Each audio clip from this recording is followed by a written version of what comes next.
Okay, yeah, it works. It was like this, right? Okay, good evening, everybody. Thanks for coming. Let me start with a brief introduction of the organizers, essentially, because it's not just Rosa Luxemburg and Hela Panke, it's also School of Materialist Research. I'll say a couple of words about us. School of Materialist Research is a platform of universities. It's founded by Arizona State University, the Center for Philosophical Technologies, Technical University of Vienna, the Philosophy of Technology and Architecture Department, Institute of Social Sciences and Humanities, Skopje, Eindhoven Academy of Design, and soon we will have Nijmegen University joining us, and Goldsmiths as well as part of our Summer Institute program. So this is us institutionally. We have partners as well. We offer informal graduate level education, which looks pretty much like this panel tonight.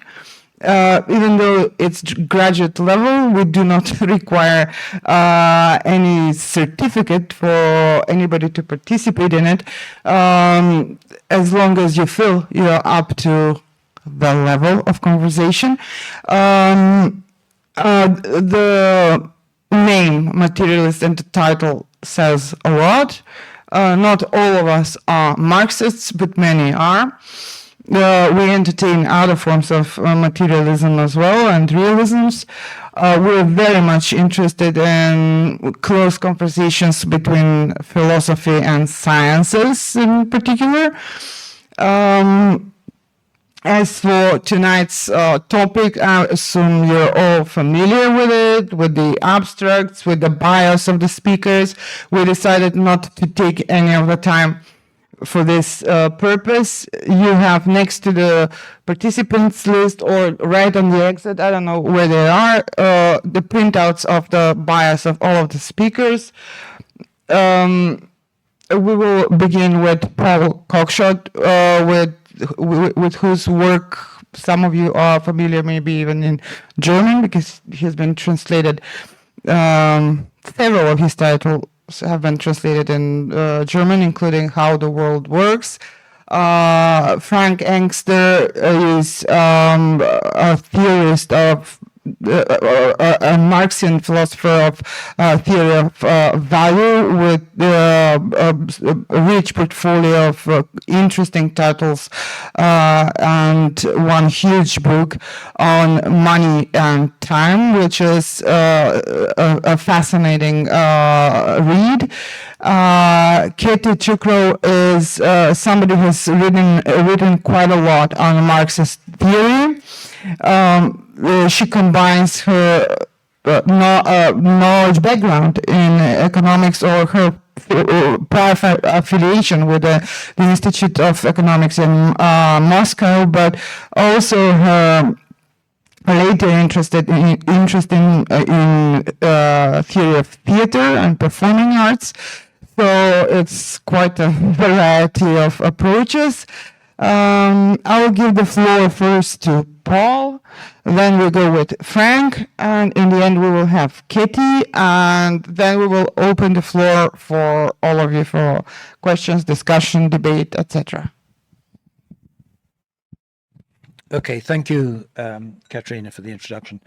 The talk I'm going to give will cover material which on the one hand may initially seem familiar, that if you've read Marx, you'll have read the stuff. On the other hand, it'll seem unfamiliar because it draws heavily on ideas which were developed post-Marx in the formal mathematical sciences. Now, a bit about my own background. I started out training as a Marxist economist under Steedman in Manchester, and I became interested in doing concrete empirical Marxist studies. And for that, I realized I needed to learn computer science in order to be able to process the data. Now, computer science as a subject grew out of the development of logic and debates about formal systems in the early 20th century. And its founding paper by Turing is about the properties of formal systems and whether they can be proven or not. So, as computer scientists, we approach everything in terms of its formal properties. And as such, that seems to fit very well with considering value form. But if you come to it as a computer scientist, you come to the topic of value form in, if I may say so, a much more strictly formal sense. In the formal sense that 20th century logic developed. So that's just a reintroduction.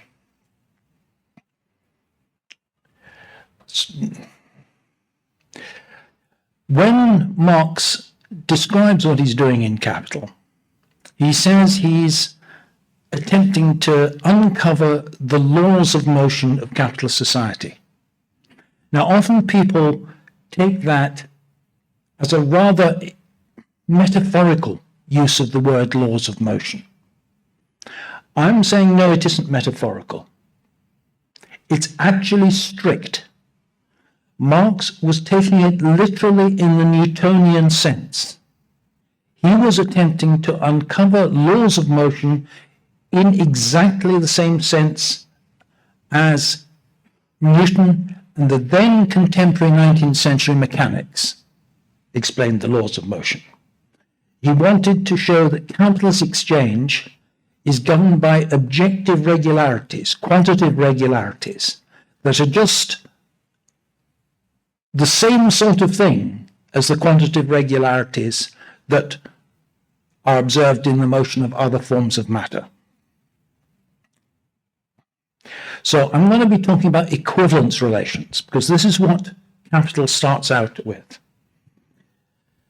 What we are saying is that Capital is concerned with establishing that commodity exchange is an equivalence relation.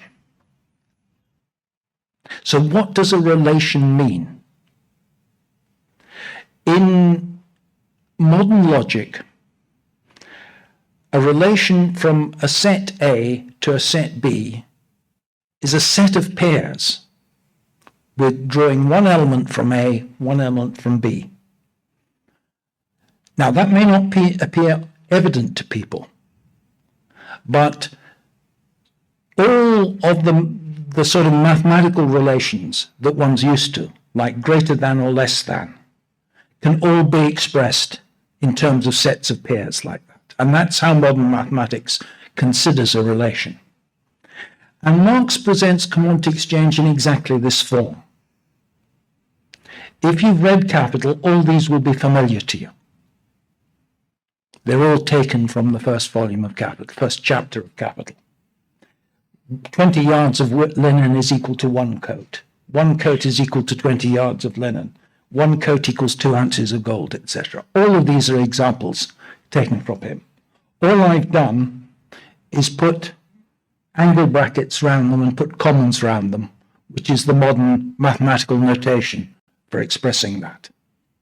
There's a slight change in typography, but essentially the same thing is there. Now, when I say it's a slight change in typography, this is actually how the capitalist system works. If you carry out any commodity exchange with your debit card now, the whole thing goes via relational databases. And relational databases are based on sets of tuples like this, sets of pairs. That's what's actually stored in the computers. The whole financial system is actually based on this logic which was formally developed by Codd in the 1960s and was realized to be what the capitalist system needed to automate itself. So the formal logic that I'm talking about actually is the material logic that underlies the computer systems that the whole capitalist system runs on now. Now, I'm going to go through a bit more about the properties of relations. If you've got two relations, you can in principle compose them. And in logic, we do that by putting a little circle between the two relations. And what it says is if A and B exist in H, there will be an A and C in F and a C and B in G, such that you have the combined relation between them. And in logic, we call the C, this C which mediates the relation, we call it the witness element. Now that's a term in modern logic, but it's there in Marx's notation. Marx's notation, CMC, is the composition of the exchange relation with itself, in modern logic terms, and money acts as the witness element that is described in modern relational algebra. Now,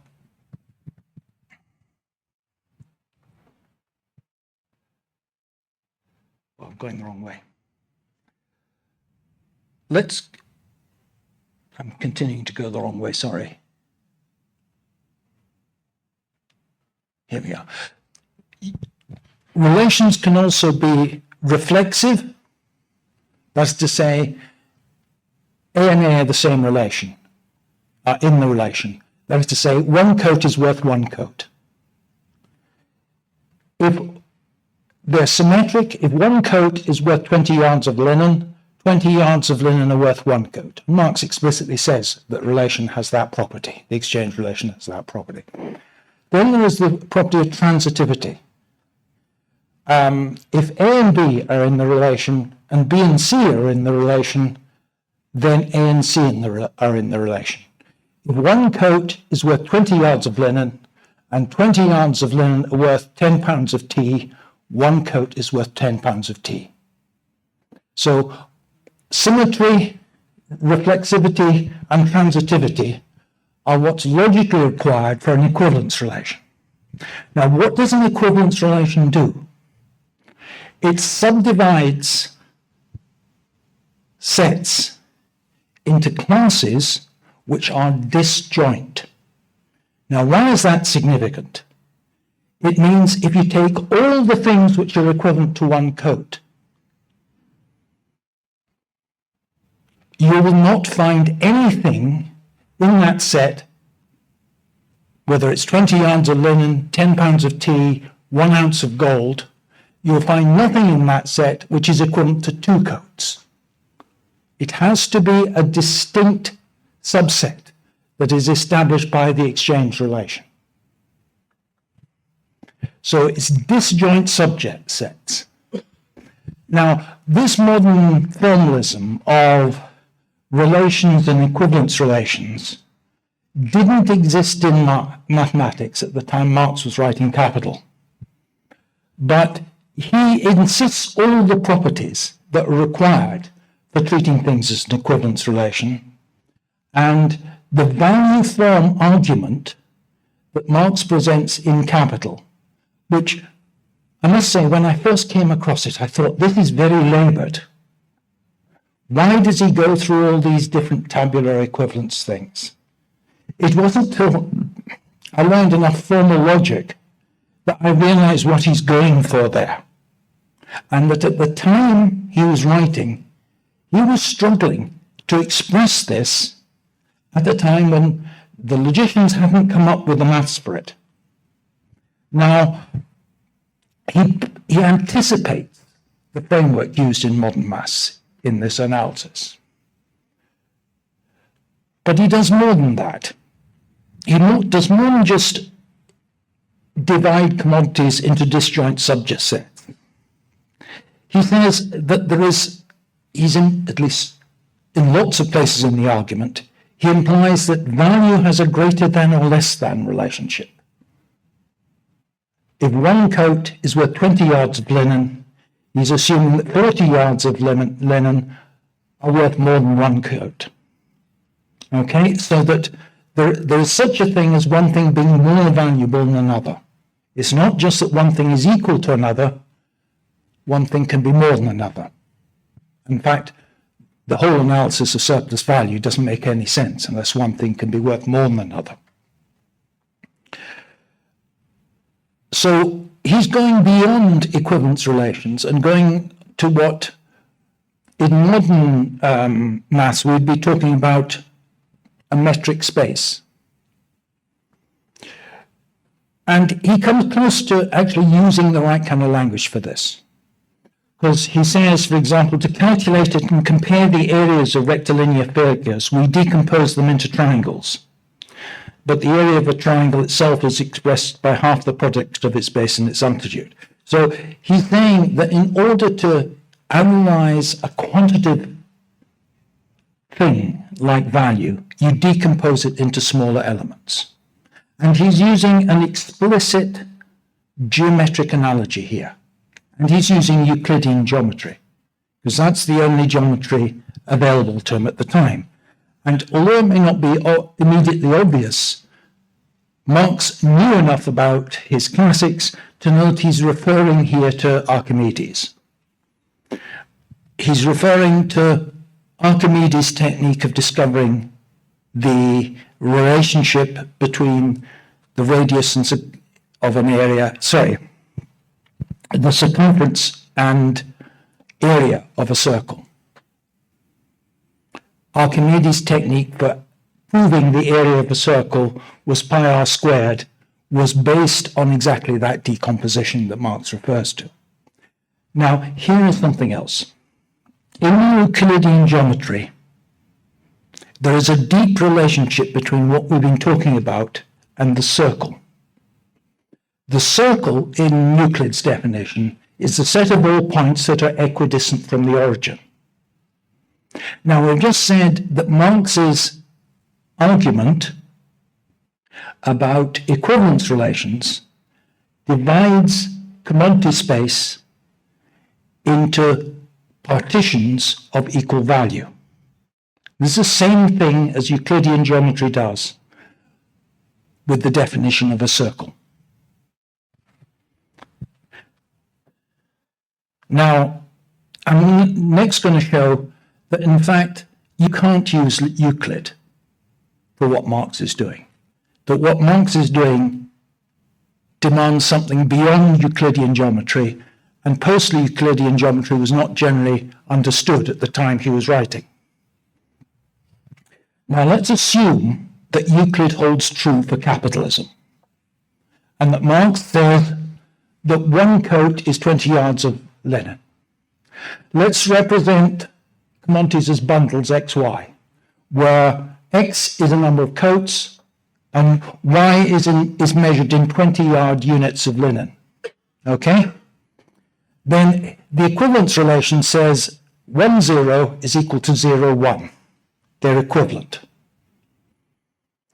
Now, if capitalism followed Euclid's laws, then it would follow that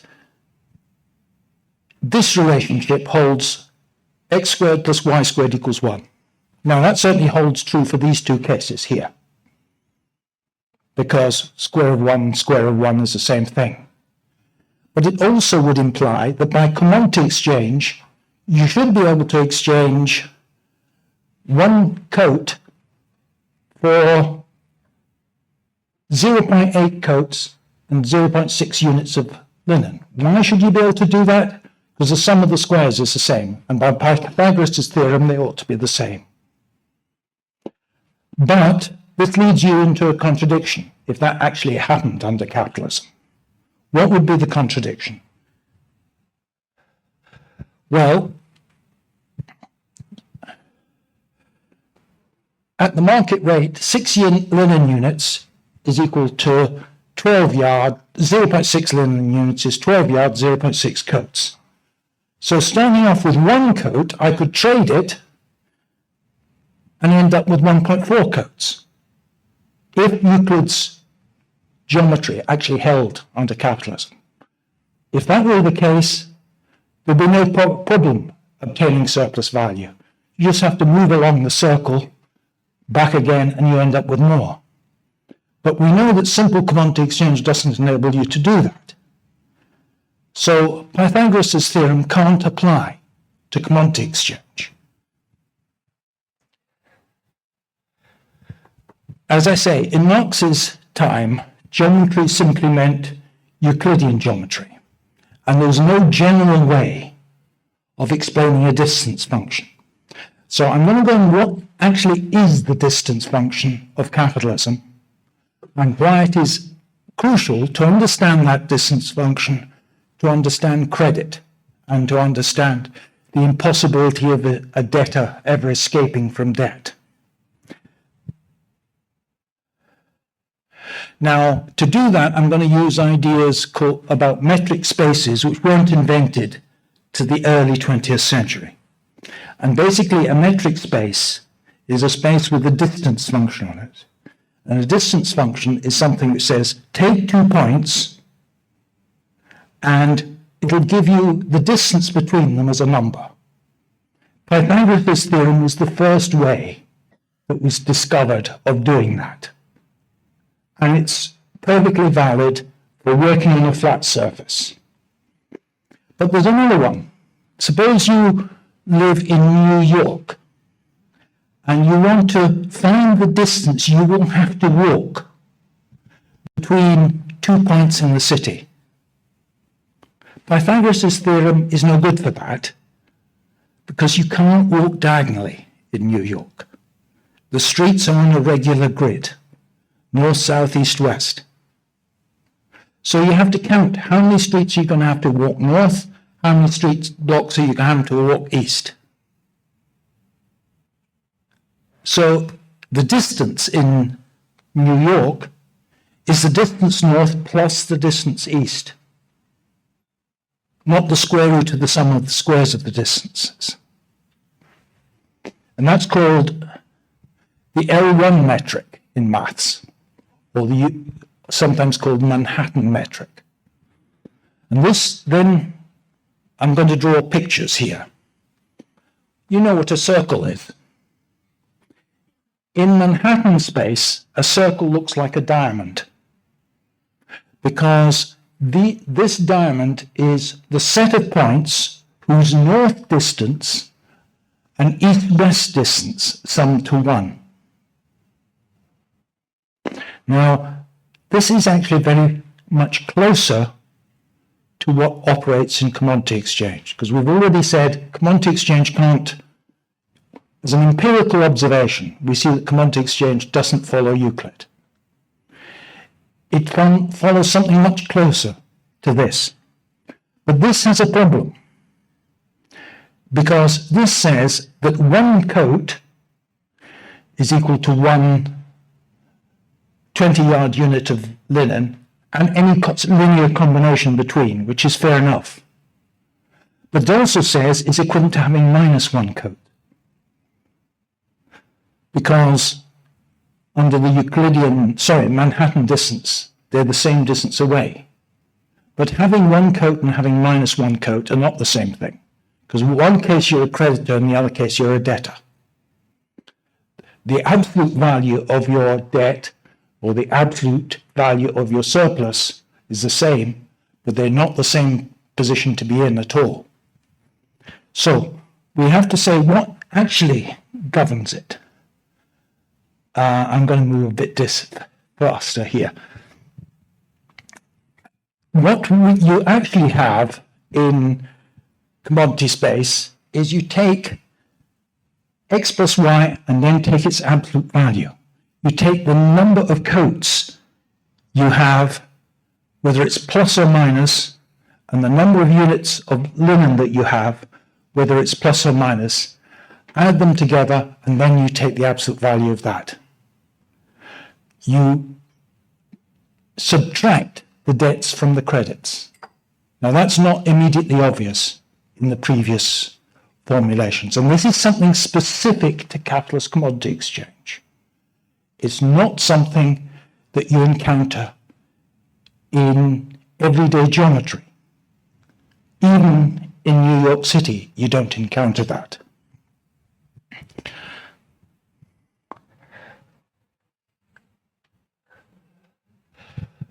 This is the logic of capitalist exchange. I can start off with one coat, and without making any loss, I can end up with 20 yards of linen. But I can continue getting more linen, provided I get into debt on coats. I can move anywhere on that line. Now, I'm saying coats, but if you said money and linen, it becomes much more obvious. You can go into negative amounts of money and acquire positive amounts of commodities. But this is the mirror image of it. It's the line defined by the value form, and I just said the value form is the absolute value of x plus y. It's the line defined by the value form on which all debtors sit. Now, by commodity exchange, you can move anywhere along that line. A debtor, by commodity exchange, can move anywhere along that line. But a debtor can never jump from there to there by commodity exchange. So once you're in a net debt position, commodity exchange will never get you into a credit position. And that is part of the logic of the form. Okay, now what's this got to do with conservation laws? The point is that this relationship, this 45-degree slope relationship, is a very familiar structure to physicists. It's a relationship, for example, between the total energy, E, and the kinetic and potential energy. The sum of the kinetic and potential energy add up to E here. And when something moves, when something falls, you're getting an equivalent exchange between potential and kinetic energy, and between all positions along the line. And this is why what Marx is doing is the same as what Newton is doing. It's establishing the formal properties of the equivalence relation which governs the motion. They sum to a constant sum. And that is the characteristic of any system governed by a conservation law in physics. Any system with a conservation law has that property. You also get it in thermodynamics. And it is no coincidence, I think, that in the couple of years before writing Capital, Marx had been attending lectures on thermodynamics at the Royal Institute. The notions of the conservation of energy were becoming diffused into popular science by lectures at the Royal Society at the time he was writing. And we know he is exchanging letters with Engels at the time about the conservation of energy. The actual formal structure that he lays out for commodity exchange is the formal structure of a system governed by a conservation law. Now, the geometry shows that commodity exchange preserves some underlying magnitude. When people were talking about the conservation of energy, energy was an abstract concept which they were inventing to explain the observed conservation law. Okay? They observed that height times weight, providing one axis, and square of velocity times mass, providing the other axis. If you add those together, you get something constant. And they called that energy. Now, Marx is doing the same thing. He's saying there's an abstract something that's being conserved behind this, and I'm calling it value. And I want to find out what it actually is. And he says what it is labor time. It's abstract social labor time. That is what is being conserved in these relations. Now, you can't establish that purely by abstract thought. At the time he was writing, it was already pretty widely accepted within economics that the substance of value was labor, because of the work of Smith and Ricardo. It wasn't until after Marx had published Capital that you start getting, oh my God, we can't say that. We must say it comes from something else. Perhaps it's subjective desire. It wasn't until after Marx that the idea that it was something other than labor started to be popularized. So he didn't have to prove the point about it being labor. He could just rely on the fact that prior political economists had made the same general point in the past. But in essence, it's an empirical question. In principle, you could have this value form, you could have this conservation law, and it could actually be energy that was being conserved in commodity exchanges. It could be the amount of energy that was required to make something. It could be the amount of electricity or the amount of coal that was used to make something. That would give you the same abstract value form. So whether the value form is caused by coal, energy, or human labor is an empirical question. It's not a moral question. Marx's law of value makes predictions. It's not an abstract moral principle. It's saying something about the regularities of the real world. It says sectoral labor values. If you can work out the amount of labor that goes in to produce the output of a given industry, that should give you a pretty good prediction of what that industry's output will sell for. He's saying that exchange preserves total value. There's a conservation law there. And if that's the case, the consequence of that is that there will be extremely high correlations between the labor contents of an industry's output and what it sells for. They'll be highly correlated, and that's an empirical prediction. And this is something that modern Marxist empirical economics has validated. It really became possible to do this research from, in principle, it could have been started in the 1960s, but it depended on national input-output tables being published. And the background to that was the ideas developed in Soviet planning in the 1920s, which were moved to the West when Leontiev got a job at Harvard and started to produce input-output tables for the United States, and then this became standardized. So ideas which originated in socialist planning became the standard method of preparing economic tables for capitalist countries. And you can use those tables to work out how much labor is required directly and indirectly to produce the output of every industry in the country. And we did this back in the 1990s for the UK, and we found that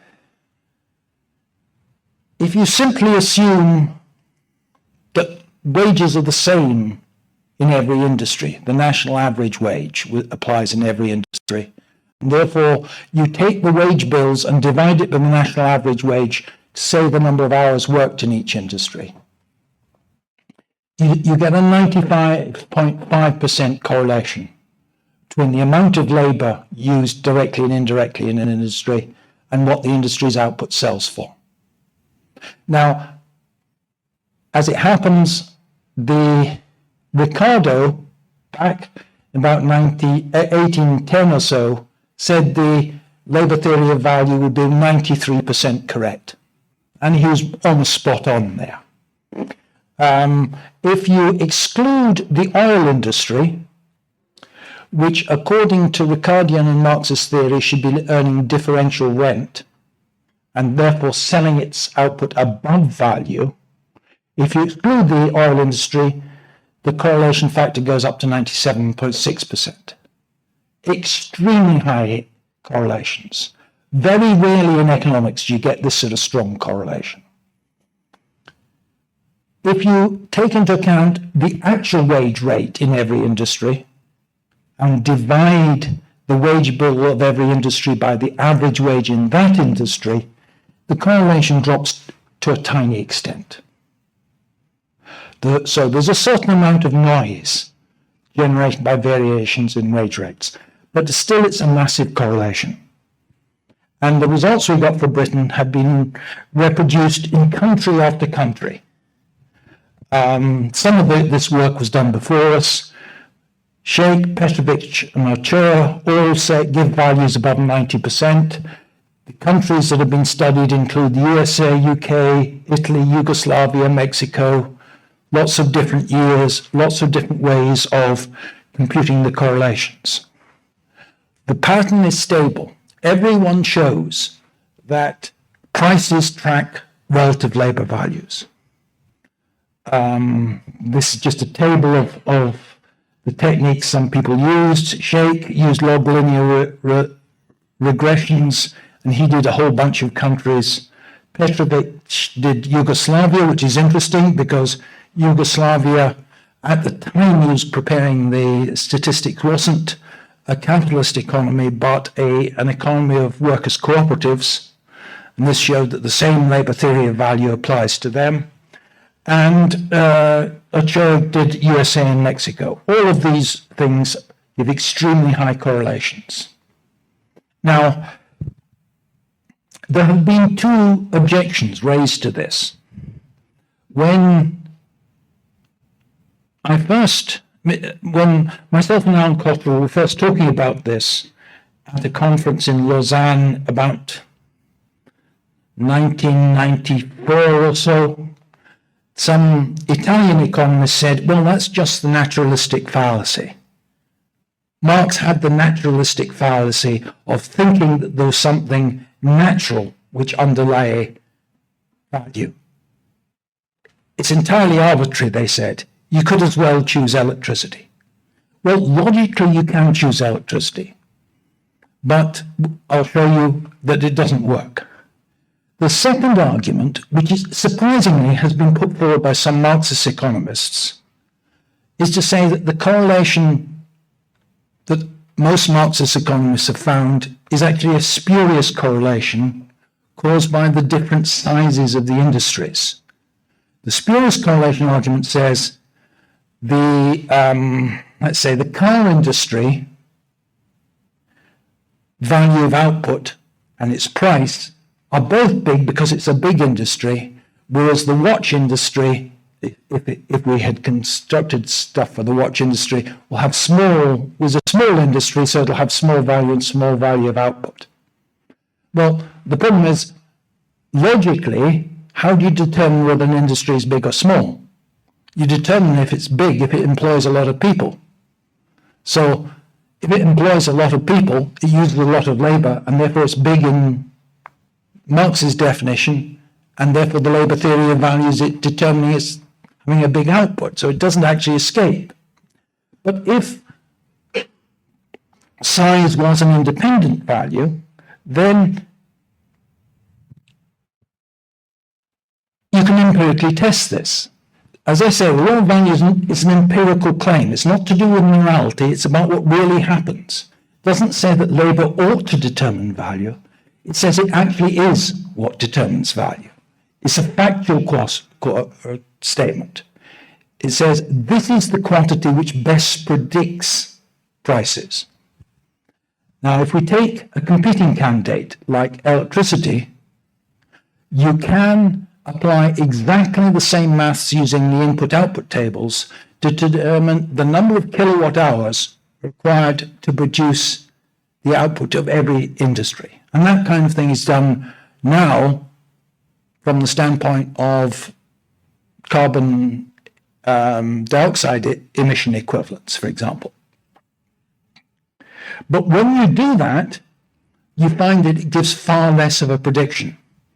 Here, I'm quoting coefficients of variation, which are the inverse of correlation things. If something's got a low coefficient of variation, it means it's got very little variability. So the coefficient of variation with respect to labour and price is very small, whereas the coefficient of variation for Britain between electricity and price is very large. Zachariah did the same thing for Sweden, again finds it's much larger.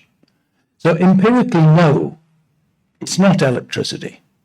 And electricity is the best of all the competing candidates. Okay, if you take steel input or rubber input or any of the other inputs available, you get even worse figures. So labour is special. It gives you a prediction which the other things don't give you. So electricity or energy isn't the substance of value empirically. It isn't what is being conserved in exchange. It's labour. And industry size doesn't explain it.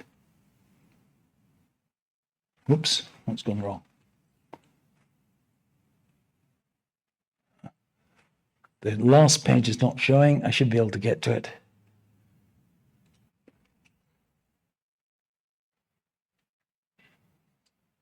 Yeah, these are the papers I've been citing as empirical evidence for it. If you're concerned with the mathematical logic, it's in our book, Classical Econophysics. Okay.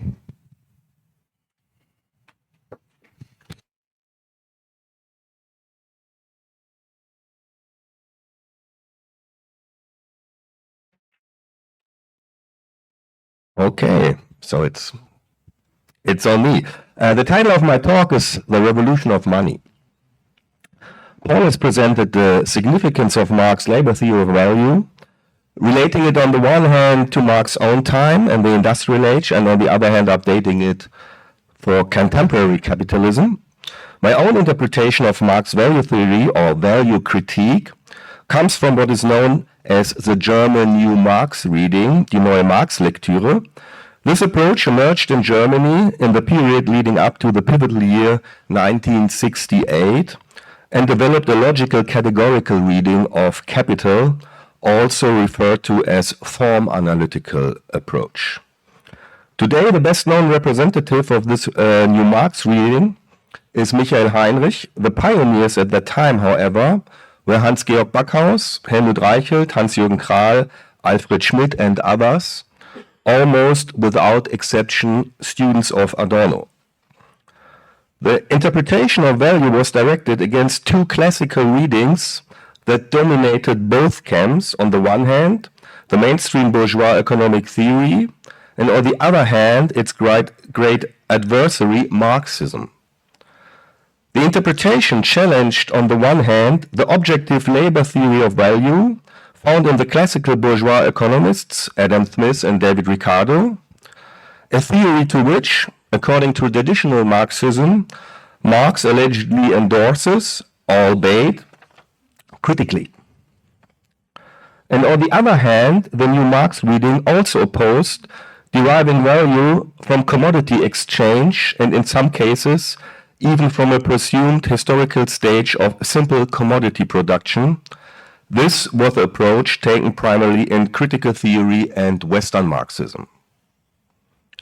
The new logical categorical reading of Marx, by contrast, approached Marx's analysis of the value form, and this is, in my view, its critical achievement, as a critique both of the objective labor theory of value and of simple commodity exchange. Value can therefore be derived neither from its presumed substance, labor, nor from its presumed form, commodity exchange and circulation. The New Marx reading initially brought these two critiques together in a critique of pre-monetary theories of value and of a pre-value commodity. So there can be no theory of value that does not first determine value in terms of money. In other words, there is no value and no substance and form of value before and without money. Money is the logical a priori for value, like the concept is for thinking. This was the major insight and breakthrough of the 1960s and 70s in the work of Hans-Georg Backhaus and Helmut Reichelt, the pioneers of this kind of reading. From the 1990s onward, Michael Heinrich and a number of other authors then developed this critique further into what is called a monetary theory of value. But the central insight of this logical categorical reading was not only that there is no value without money, and that money is logically prior both to labor and to commodity. The central insight also was that for the very same reason, money on its part cannot be derived either substantively from labor or formally from commodity and commodities exchange and circulation, at least not without ending up in circular arguments. Money cannot be derived from a substance and a form that are constituted by money in the first place. But the problem, therefore, is that no satisfactory explanation has been provided for this genesis of money, and subsequently for the mediation of substance and form, labor and commodity. As correct as it is that money is decisive for the capitalist status of labor and the commodity as substance and form of one and the same social and specifically capitalist relation, the genesis and the status of money itself has remained underdetermined. And here comes in the radical, or rather revolutionary, new status of money that I want to show today. It is a revolution of money. In the revolution of money lies the actual capitalist revolution, a revolution that radically separates money from everything it might have been in pre-capitalist and non-capitalist societies.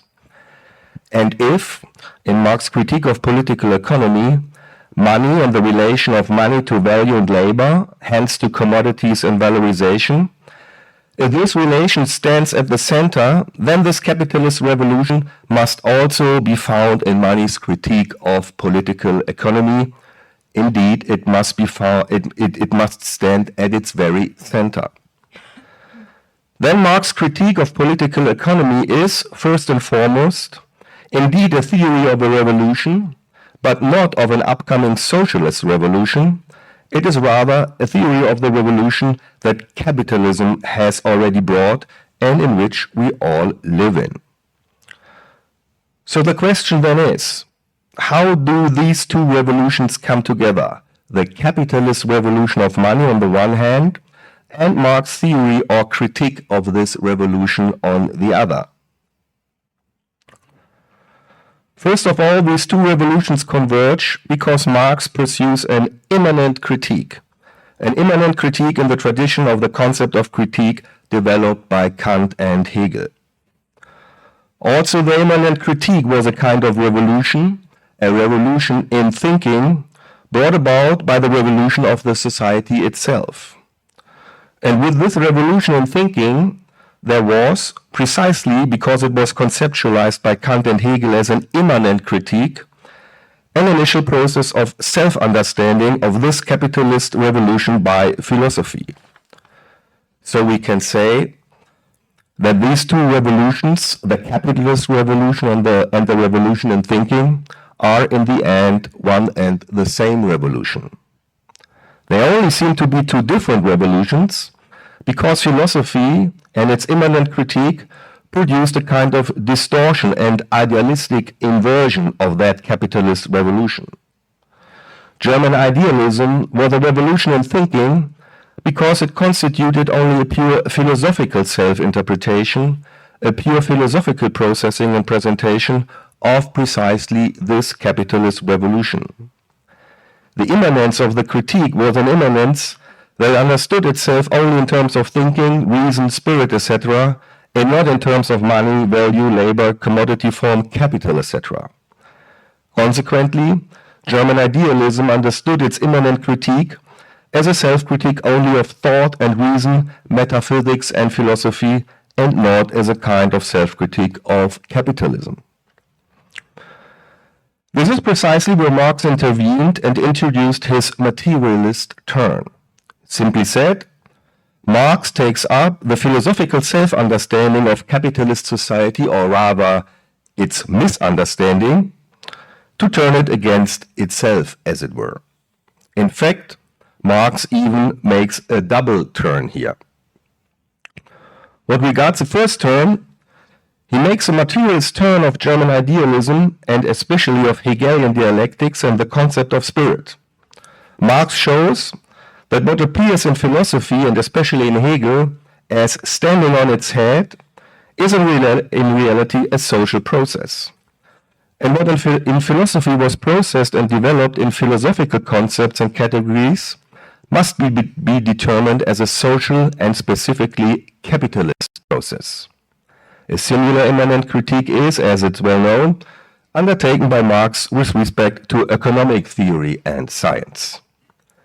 The bourgeois economic theory does indeed process capitalist economy and defines it not in philosophical, but in explicitly economic concepts and categories, yet it, like philosophy, naturalizes capitalism and ontologizes it as a kind of transhistorical rationality and necessity.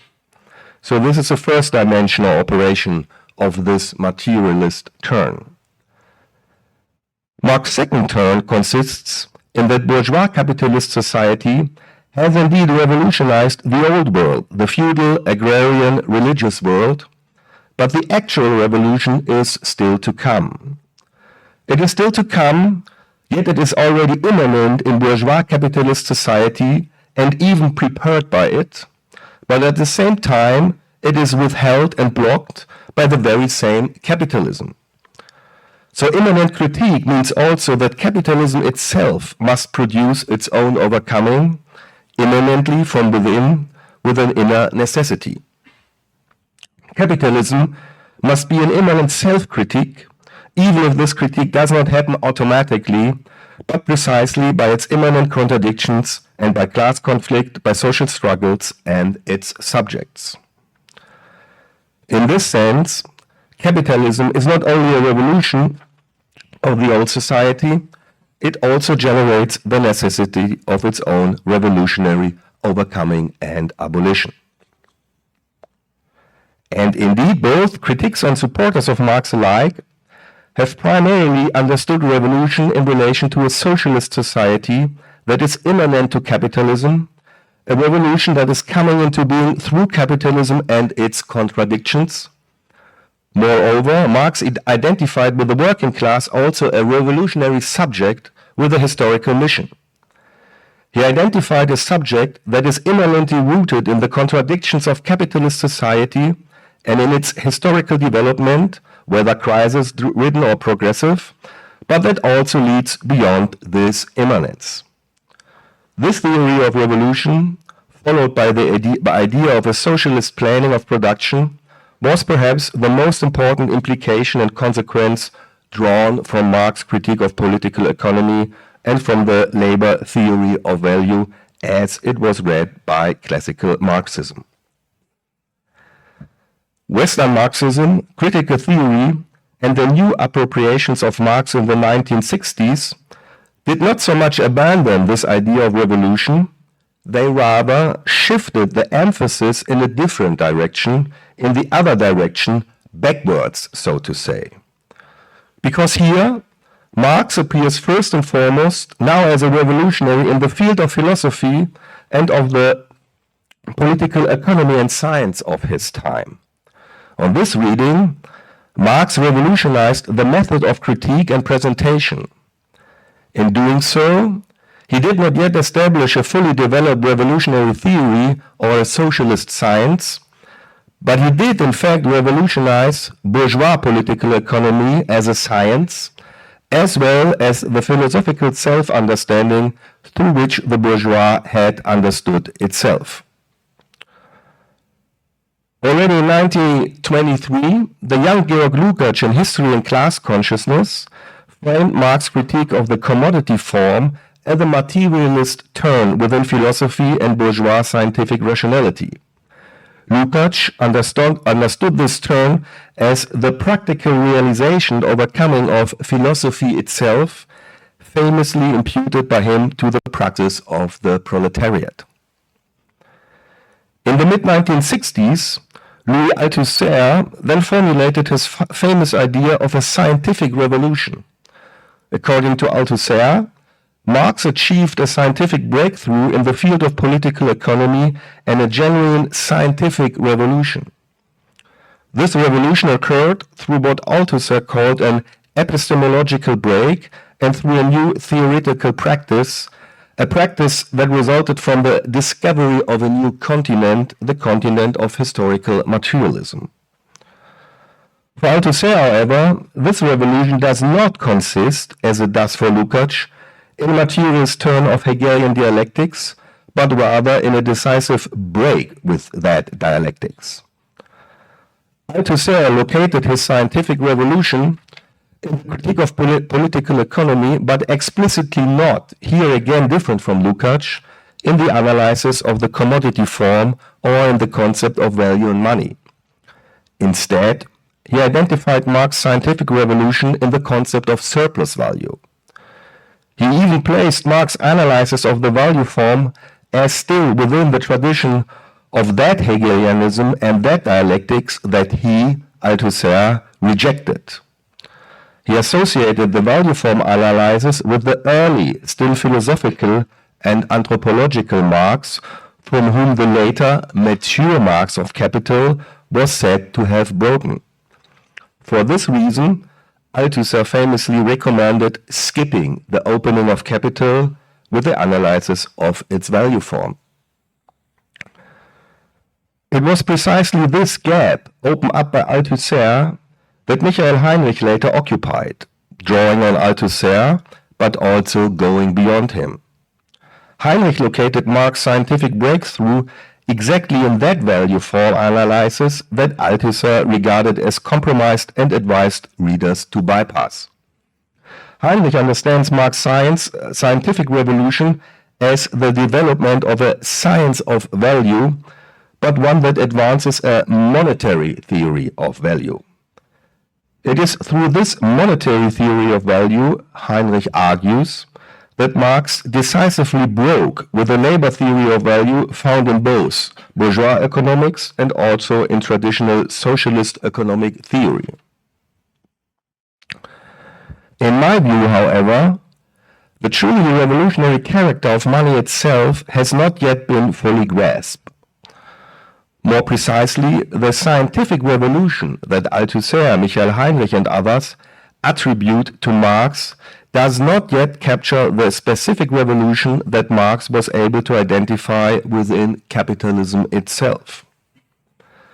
Although the new Marx reading found out that money is decisive for the capitalist determination of labor and commodities, for the double character and for their status as the substance and the form of capitalist society, this new reading has not yet sufficiently explained the revolution that money itself underwent and through which it revolutionized both labor and commodity and our society as a whole.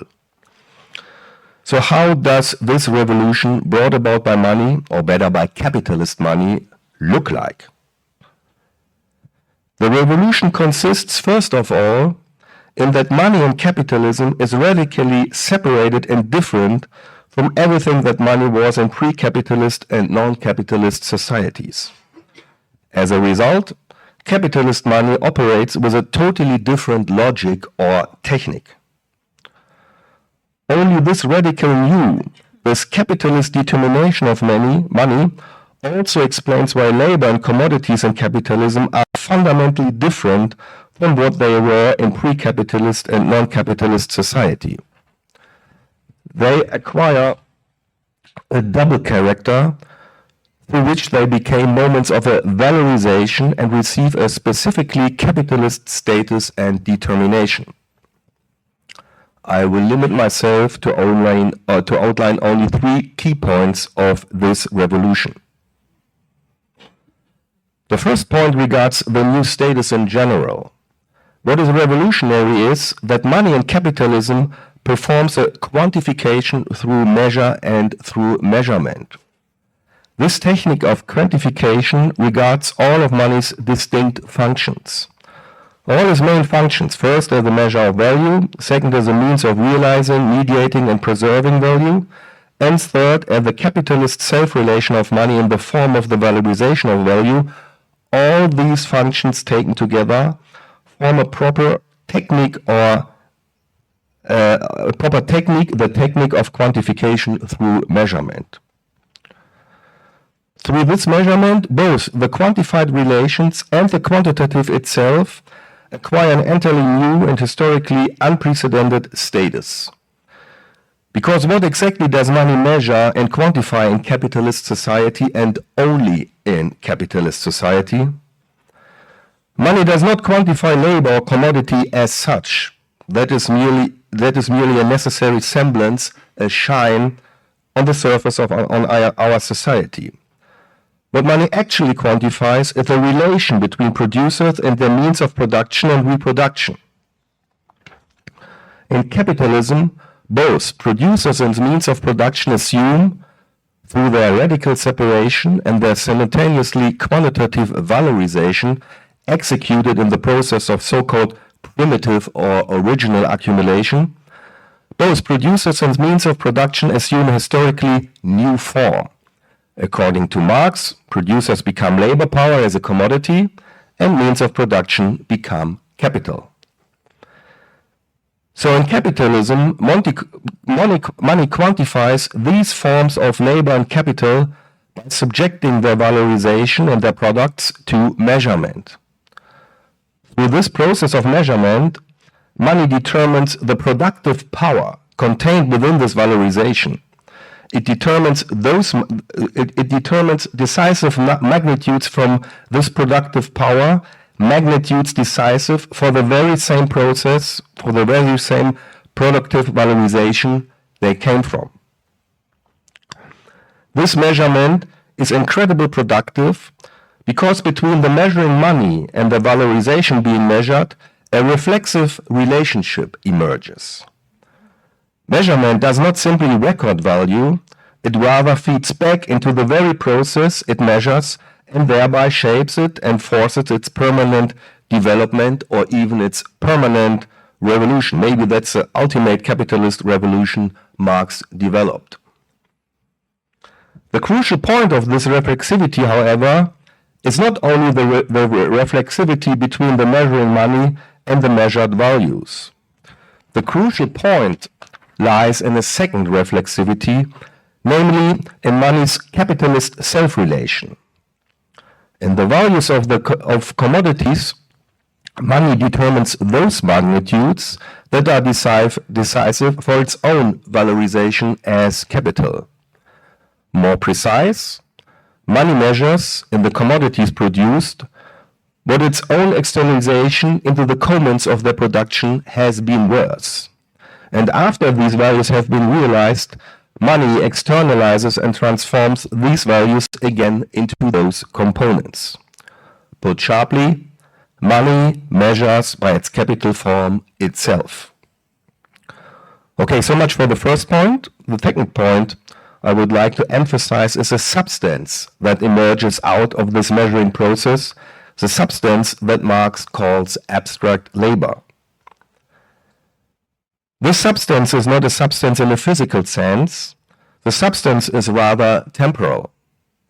More precisely, the substance is constituted through a seemingly quantified time, a time that money claims as the measure of valorization and of the productive power of its two components, labor and capital. So what is being quantified through measurement and what builds the substance of value, this negative, empirically pure and universal quality that has caused so much theoretical difficulty, this ghostly substance is formed through the quantification of the relation between labor and capital, and that relation is a temporal relation. It is even a double temporal it is even a double time relation, namely, in Marx terms, the relation between living and dead labor time and the relation between necessary and surplus labor time. These two temporal relations must, on the one hand, take on qualitative forms in labor and capital. They become effective only if labor and capital embody living and dead labor time, and if they literally and in the strong sense give time a qualitative form.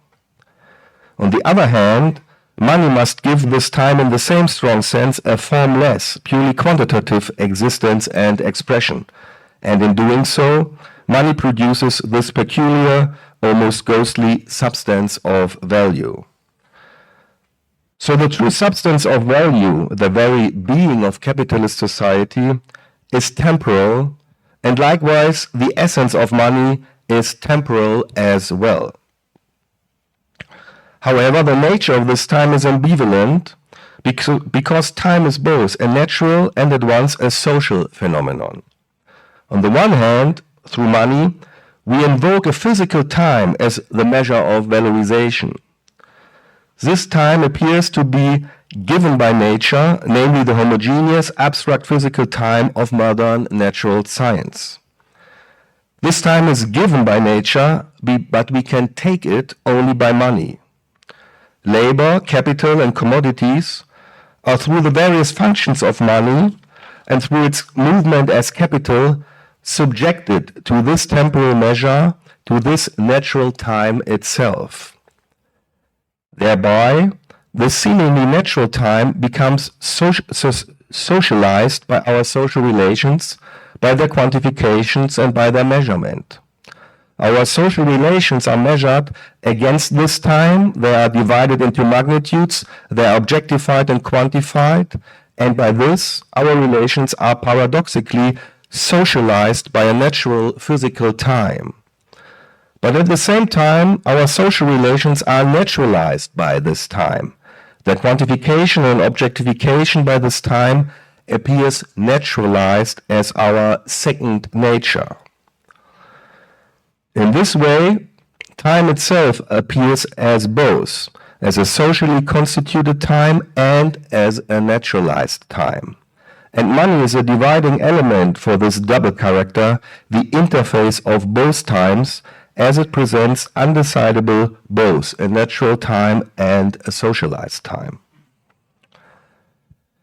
The relation between money and value, or more precisely, between capital and valorization, must therefore be understood not only as a process of society's self-measurement. This measurement must also be translated into an economy of time, as Marx famously writes in the Grundrisse, economy of time. To this, all economy ultimately reduces itself.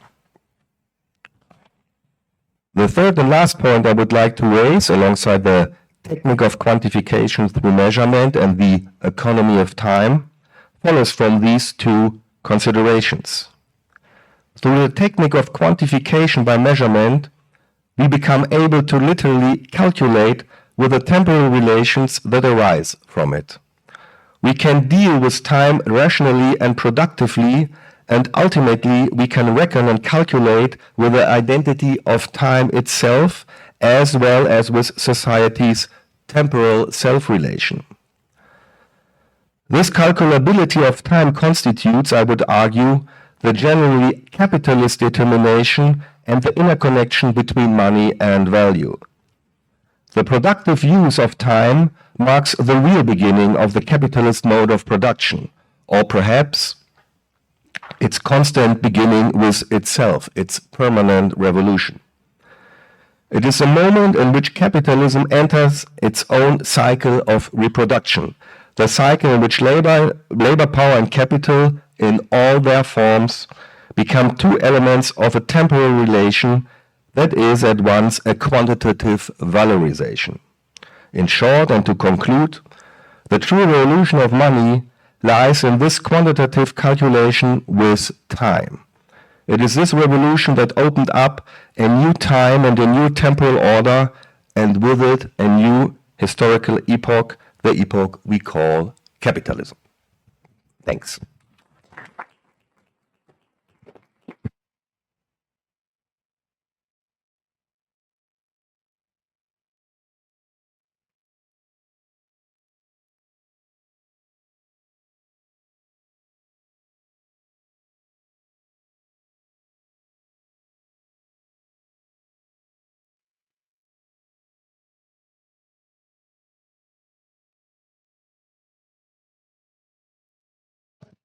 Does it work? Okay, it does. Okay. First of all, thanks for this invitation. Really honored about it. I will speak today about use value.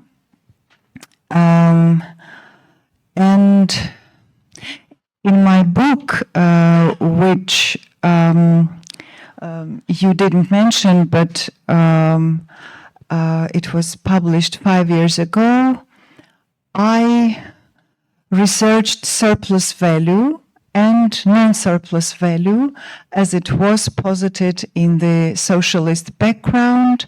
And at this moment, I'm interested precisely not in surplus value, but in use value. What is use value for Marx? It is the value that is only fitting the produced object, and it is not participating in the exchange. So when a baker bakes the bread, when the tailor makes a table and makes it for one's use. So on the one hand, this is something utilitarian, and along with exchange value and surplus value, Marx is always saying that use value is something that is ignored in exchange value because things become abstractions and they cannot posit and reveal their use. And we can look at it as a utilitarian issue. Well, we produce something and they have the use. But the socialist philosopher whom I'm researching for years now, Ewald Ilienkov, who, by the way, wrote a very important text, Dialectics of Abstract and the Concrete in Marxist Capital, written in 1962, which was highly appreciated by Louis Althusser, and Louis Althusser even wrote him and admired this book and was teaching it. So he is saying that use value and the positing and such a focus of Marx on use value is not simply an economic issue or the issue of socialism, that socialist society will be based only on use value, not on exchange and not on surplus. So this surplus will not simply be functioning in the use value because we shall be producing the objects without circulating and converted forms.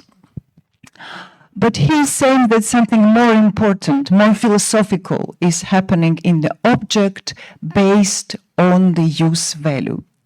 And Marx is, to a certain extent, on the one hand saying in his thesis of Feuerbach that we return to praxis, we return to empirical reality, but on the other hand, precisely the use value is achieving something that philosophy was trying to achieve for years.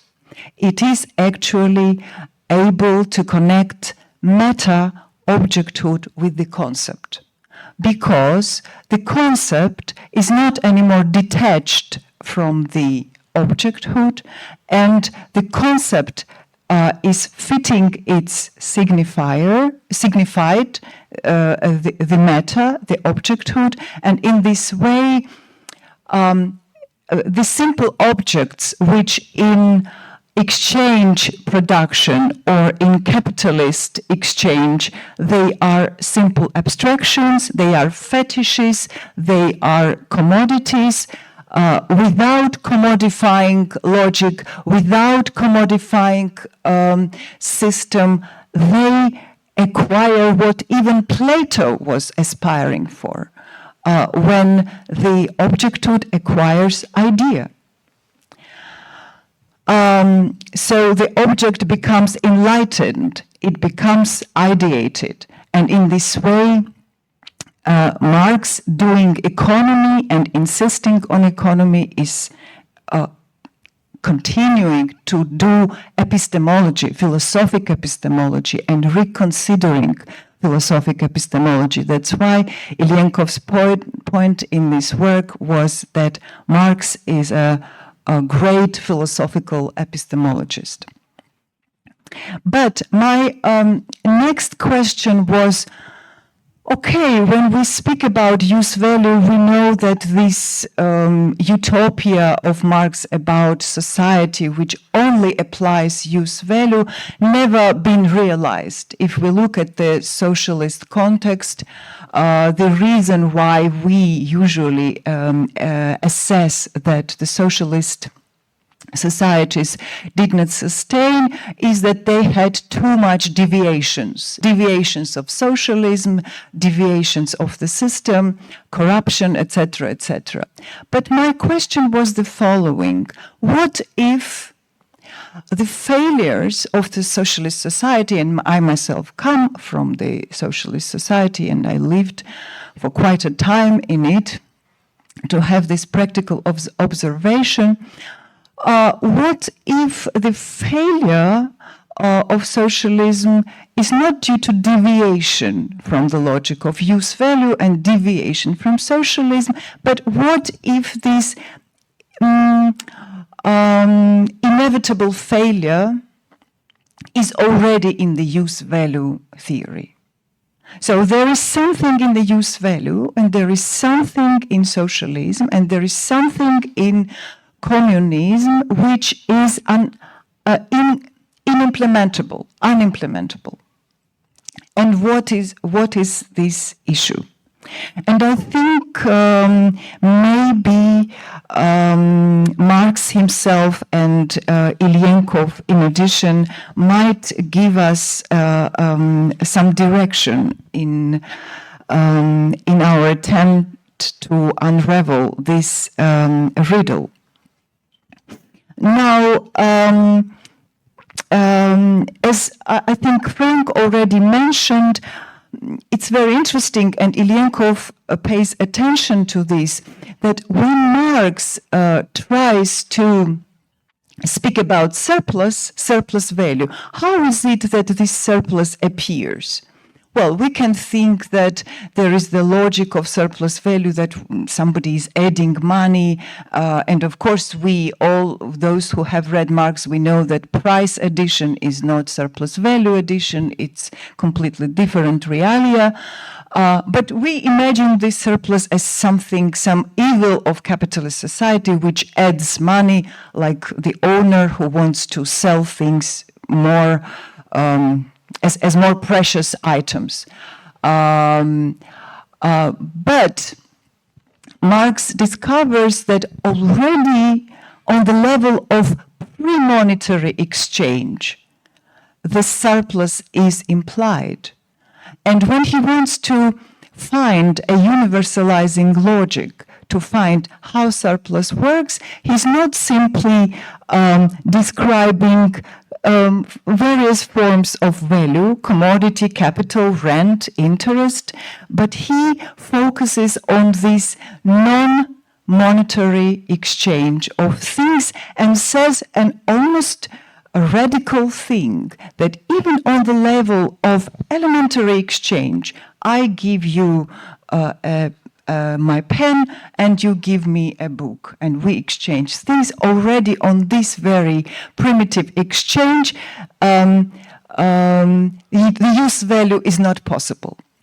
So use value is something that should only be created for its application, for its use, for its meaning. Whereas when I exchange thing, I want to use the thing that I hold as some sort of equivalent, so as some kind of relative value. And in this sense, it on the one hand has use value, but on the other hand, it is already endowed with this relativity of its own equivalence.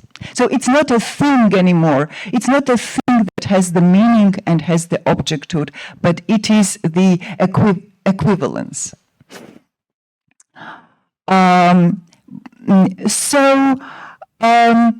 This fosters and triggers him to say in Gotha program, from each according to one's ability, to each according to one's need, that only in such society the use value will be applicable.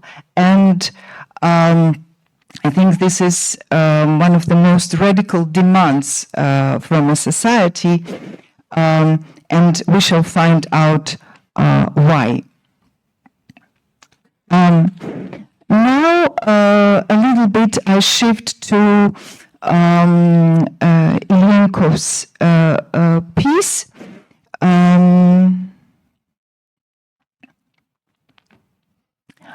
Where he speaks, he tries to justify socialist system. Because, I mean, the main rebuke to socialist system is that, well, socialist system never had use value. So it was not a real socialism, the more so that it wasn't a real communism. It was still reproducing the possibility of surplus. It has a waged labor, etc., etc. And nevertheless, Ilyenkov says that although socialism is not deprived completely of value, it has not established use value and only use value as such. It applies money, it applies waged labor, it applies exchange and trade as well. Still, as he says, in socialism, this is a society, although at the initial stage in the form of representative state organs, which acquires the possibility of looking at the movement of use value with open eyes and not through the inverting glasses of the value form, where the individual links of divided labor are independent of each other. So what is important here, that socialist society provides the opportunity to link all those artels, or to link all those working community and create one system, one labor system. And in this sense, he is right. It's not the separate proprietor who is selling one item to another proprietor, which is totally sovereign, but the whole socialist system was one big meta system. And in that sense, he was, of course, right. Moreover, the socialist wage was more like a basic need, and it functioned so that the items produced were not commodities. They were not gathering the surplus. And the main thing that I focused on in my book, the reason why they were not commodities, they were not attractive. They did not trigger desire. And this is the title of my book, Practicing the Good Desire and Boredom in Soviet Socialism. Now, let's go further, and this statement was made by Ilyenkov in 1965, and these are the socialist shoes. Just for you to look at the non-attractive, non-libidinal item. This is my book. And yeah, so in 3 years later, in 1968, Ilyenkov writes the letter to Yuri Zhdanov, a cybernetician, where he claims that maybe the fact that socialist production is not able to produce commodity, and everyone desires commodity. Maybe it's a terrible coercion, and all the socialist societies, they created shadow markets. So the existence of shadow market alongside with the society which insists constantly on use value. And the more you insist on the use value, the more the society creates its own underworld. And this underworld is the criminalized capitalist shadow economy underworld. So maybe this is why something is wrong in the use value. And Ilyenkov writes to Zhdanov, the only correct thing would be to say within this and these limits, we don't want anymore to produce this abstractly general logic of use value, and maybe let's make a concession to the market logic. Let the laws of market prevail with all their disadvantages. And this is an impossible thing for Ilyenkov, which was a totally obsessed communist. And consequently, my question, what if precisely the subjection of political economy to the use value economy, and hence to this ideated character of objecthood featured in Marx or Ilyenkov, entails the production of such objects which fulfill their social, epistemic, and even emancipatory function, the objects which are these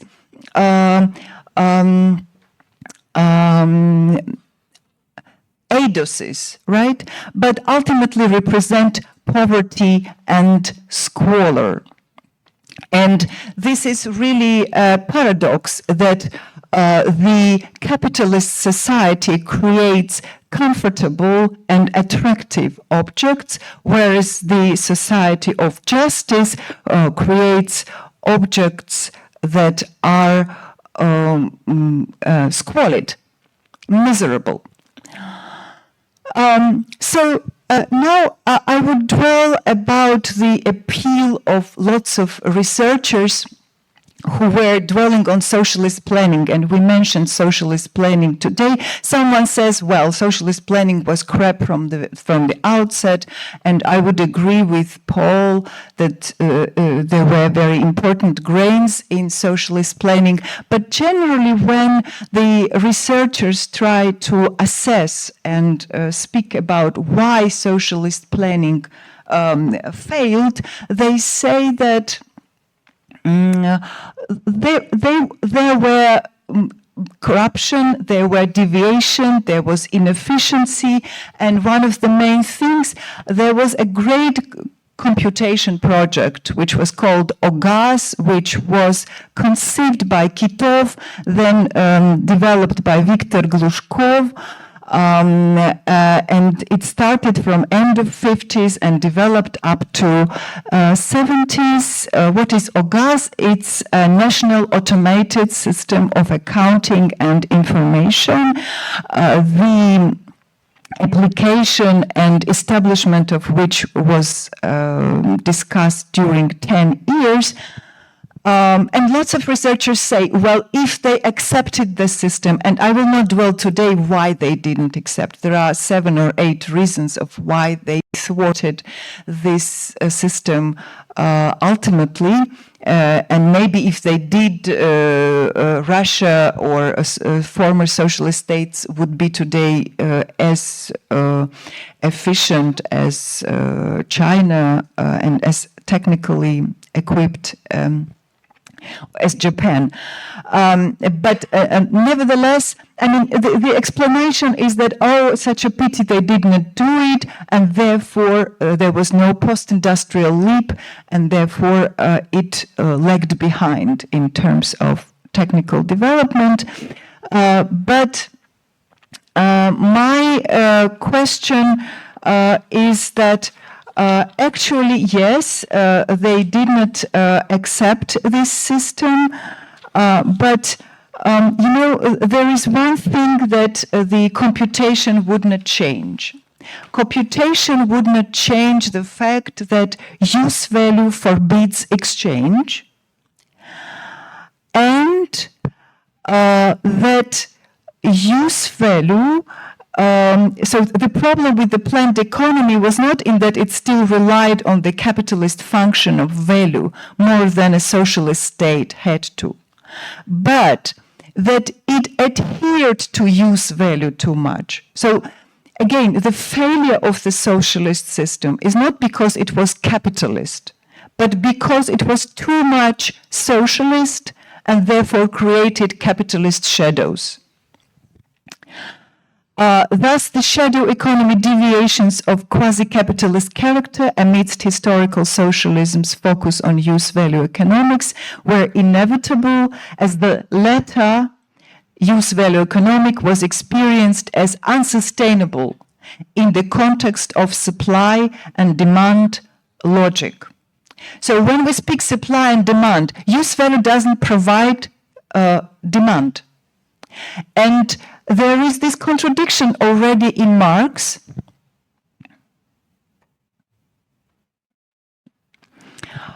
When he says, from each according to one's ability to each according to one's need. And this is the premise of communist society, at the same time insisting on use value which forbids exchange, then how the need will be implemented.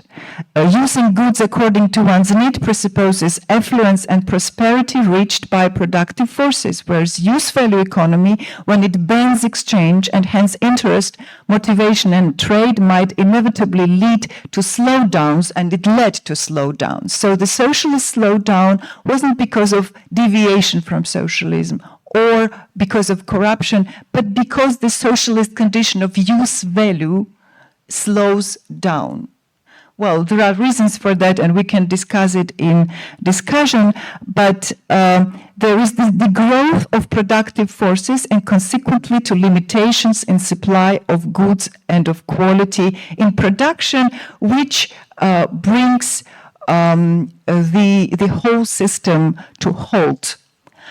And of course, what I am speaking about today is an assumption, but it is a very realistic assumption, also due to research of many other socialist economists who tried in the 70s and 80s, discussing this with the Politburo, how could we shift to producing things which would be viable, which would be attractive, which would somehow really supply the demand of people and would fit the demand of people. And the problem was not the shortage of goods in socialist production, but that they did not fit the demand of the population.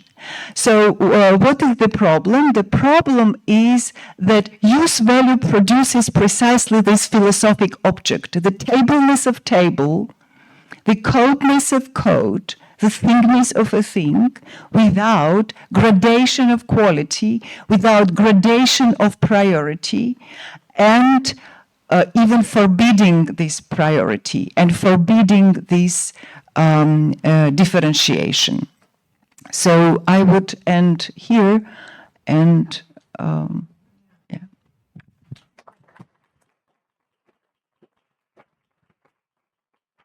Thanks, Katie.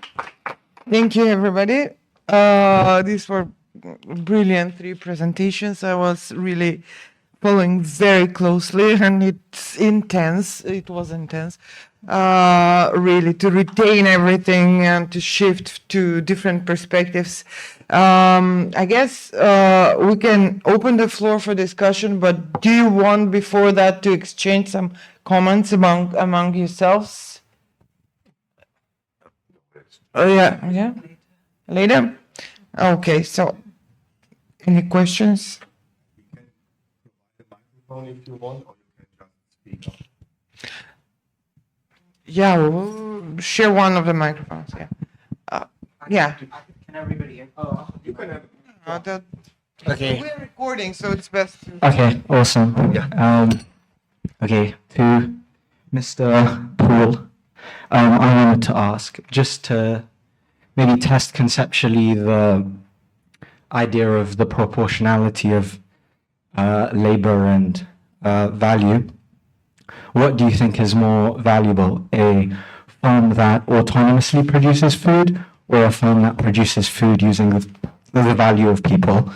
And if you say the farmer is invested with prior forms of labor, then what about a farm that autonomously produces food that was itself produced autonomously, and then also maybe allow, like all the way in the future, the autonomous farm has been running long enough that farms that are not autonomous have built up a bigger amount of labor, if that makes sense. So it has consumed yeah.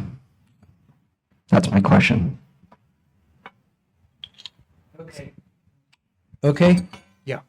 If suppose we start out from what you assume, which is the farm is autonomous, you then have to ask, what is the farm doing with its output?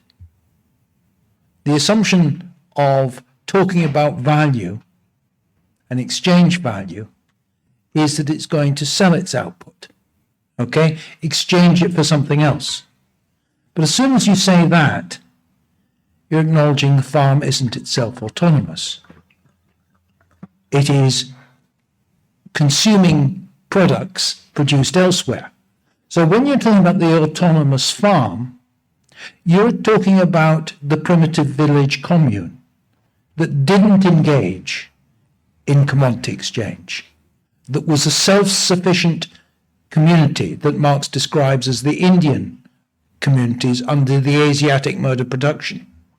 So the concept of value as general social labor doesn't apply in that case, because that village is not part of a general social distribution of labor. You only have a within the village distribution of labor. And there's no commodity exchange occurring.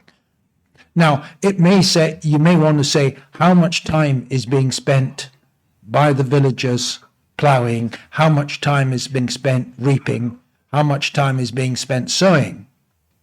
But those are just shares of the villagers' time. There's no value in the sense of exchange value coming into that.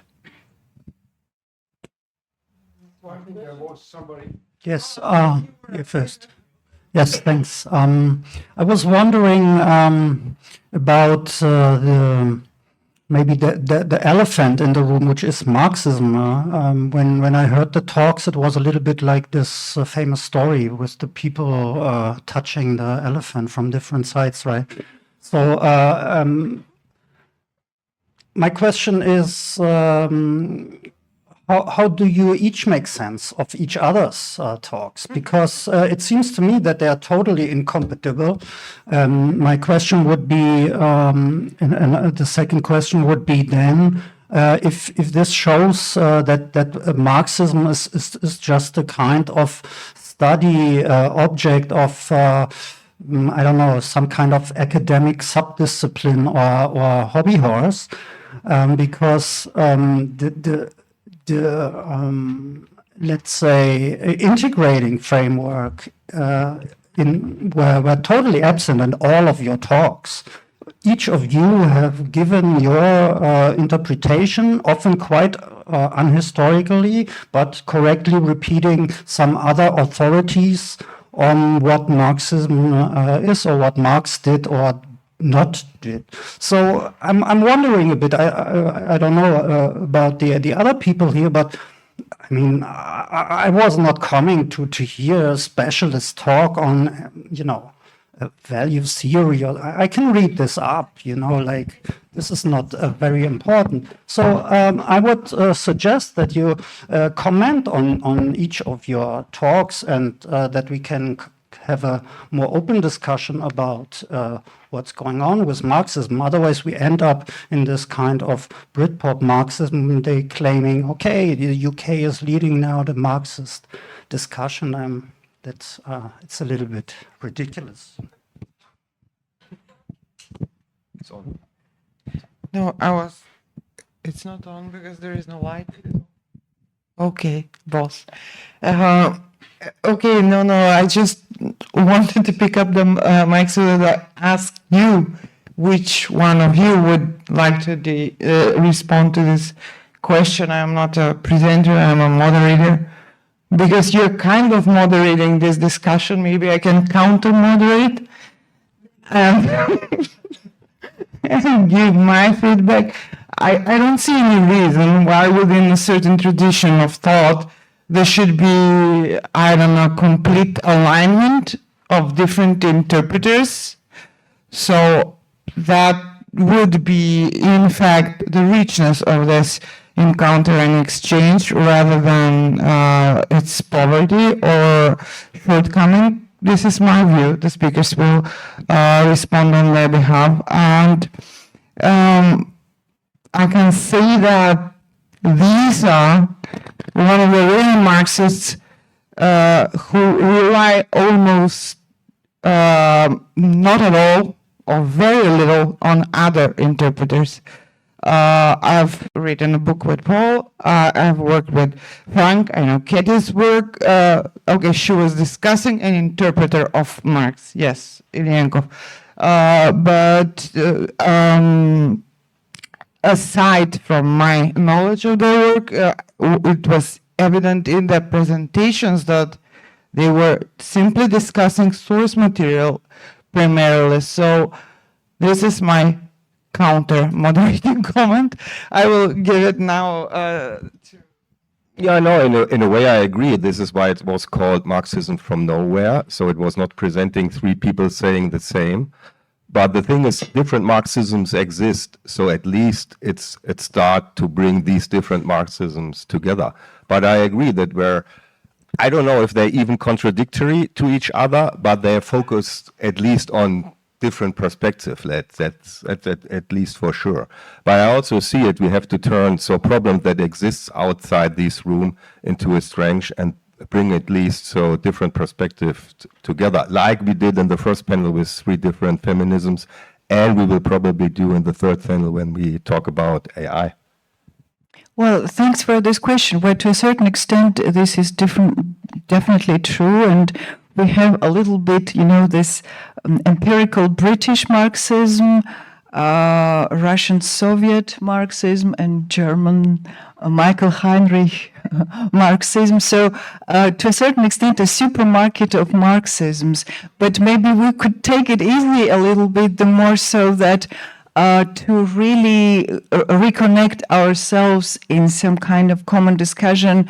Marx is such a big issue that we would need a conference. And I would say that for me, it's always interesting to bump into theories presented today by Paul, for instance, which insists on the absolute translatability of natural science and hard sciences into social sciences. For me, this is extremely difficult, and and frustrating also. But frustration is also quite invigorating. Is that working? Yeah. I'm giving a talk here on a very technical topic, which is the value form analysis. And the reason I'm doing it is that it fits into the book that Katerina and I recently wrote on defending materialism, which is defending Marx as a mechanical materialist, and the extent to which Marxism depends on concepts both from the classical materialists like Lucretius and the Enlightenment Lucretians like Marx, like Newton. The extent to which these ideas percolate through Marx in a way which is not immediately apparent to people if they're not familiar with the history of science. Now, this is just one topic. When we come to the topics that Ketty has been talking about, in this book, How the World Works, or Was die Welt am Laufen hält, the last 2 or 3 chapters are devoted to the topics Ketty's been talking about, and price theory, use value, labor value in the socialist economies, and why, for example, there's a big contrast between price and value theory applied in Bulgaria and Poland. And why did Bulgaria not have the food riots that Poland had?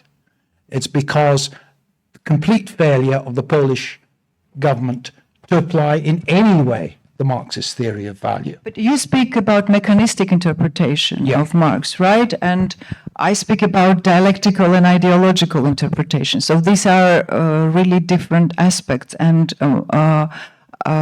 Frank speaks about logical categorical. So really different aspects. And Ilyenkov even has the book criticizing this mechanistic approach because he was regarding it as a positivist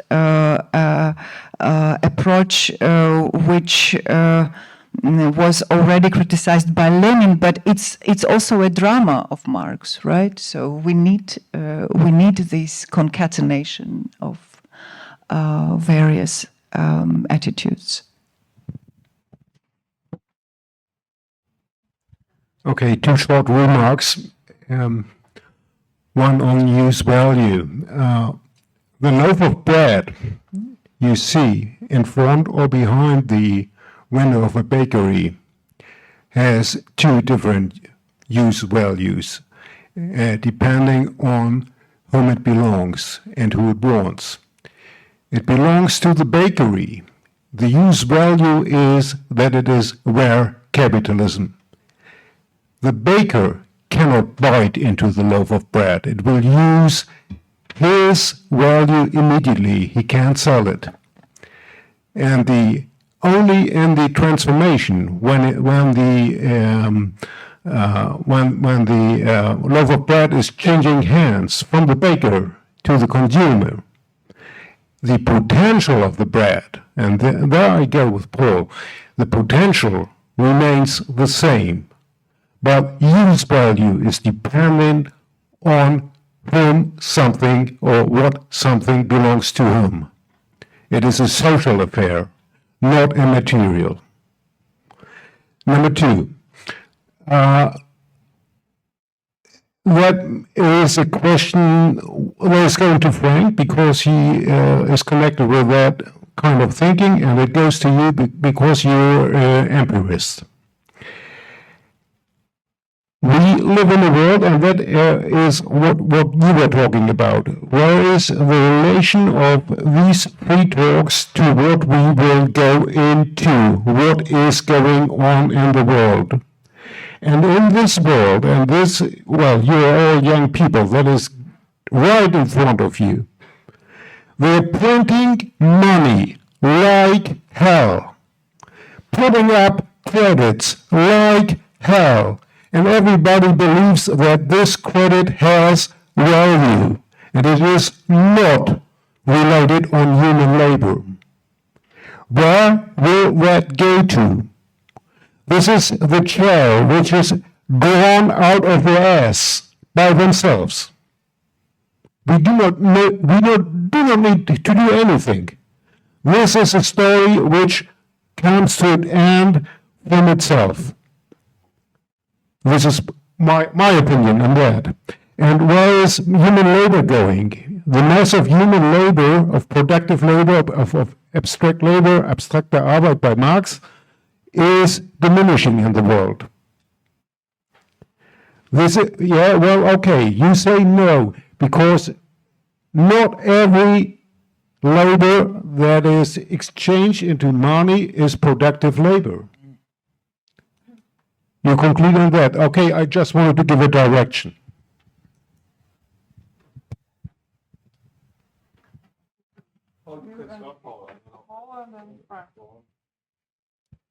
Okay.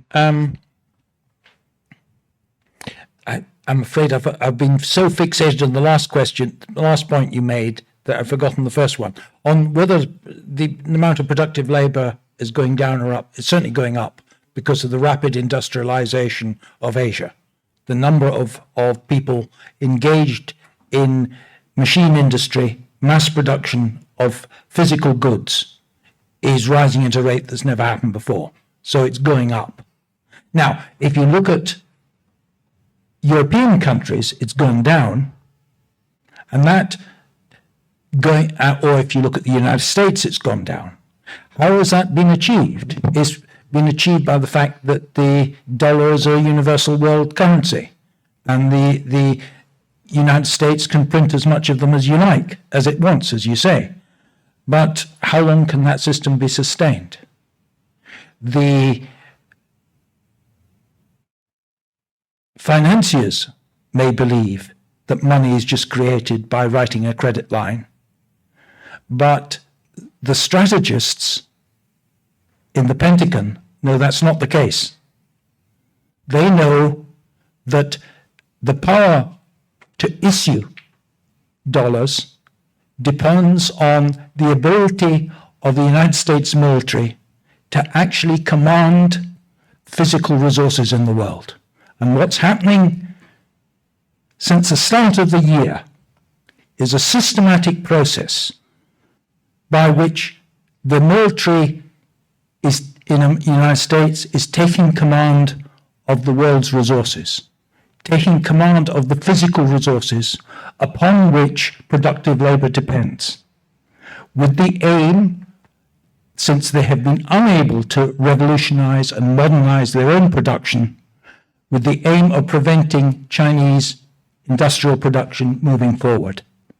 That is why Venezuela had the unprecedented situation of its head of state being kidnapped, and then the start of this month, the unprecedented situation of the assassination of the head of state of Iran. The capitalist system is no longer working by means of equivalent exchange. It's now working by raw brute force. Oh, you can start if you want. Yeah. No, I think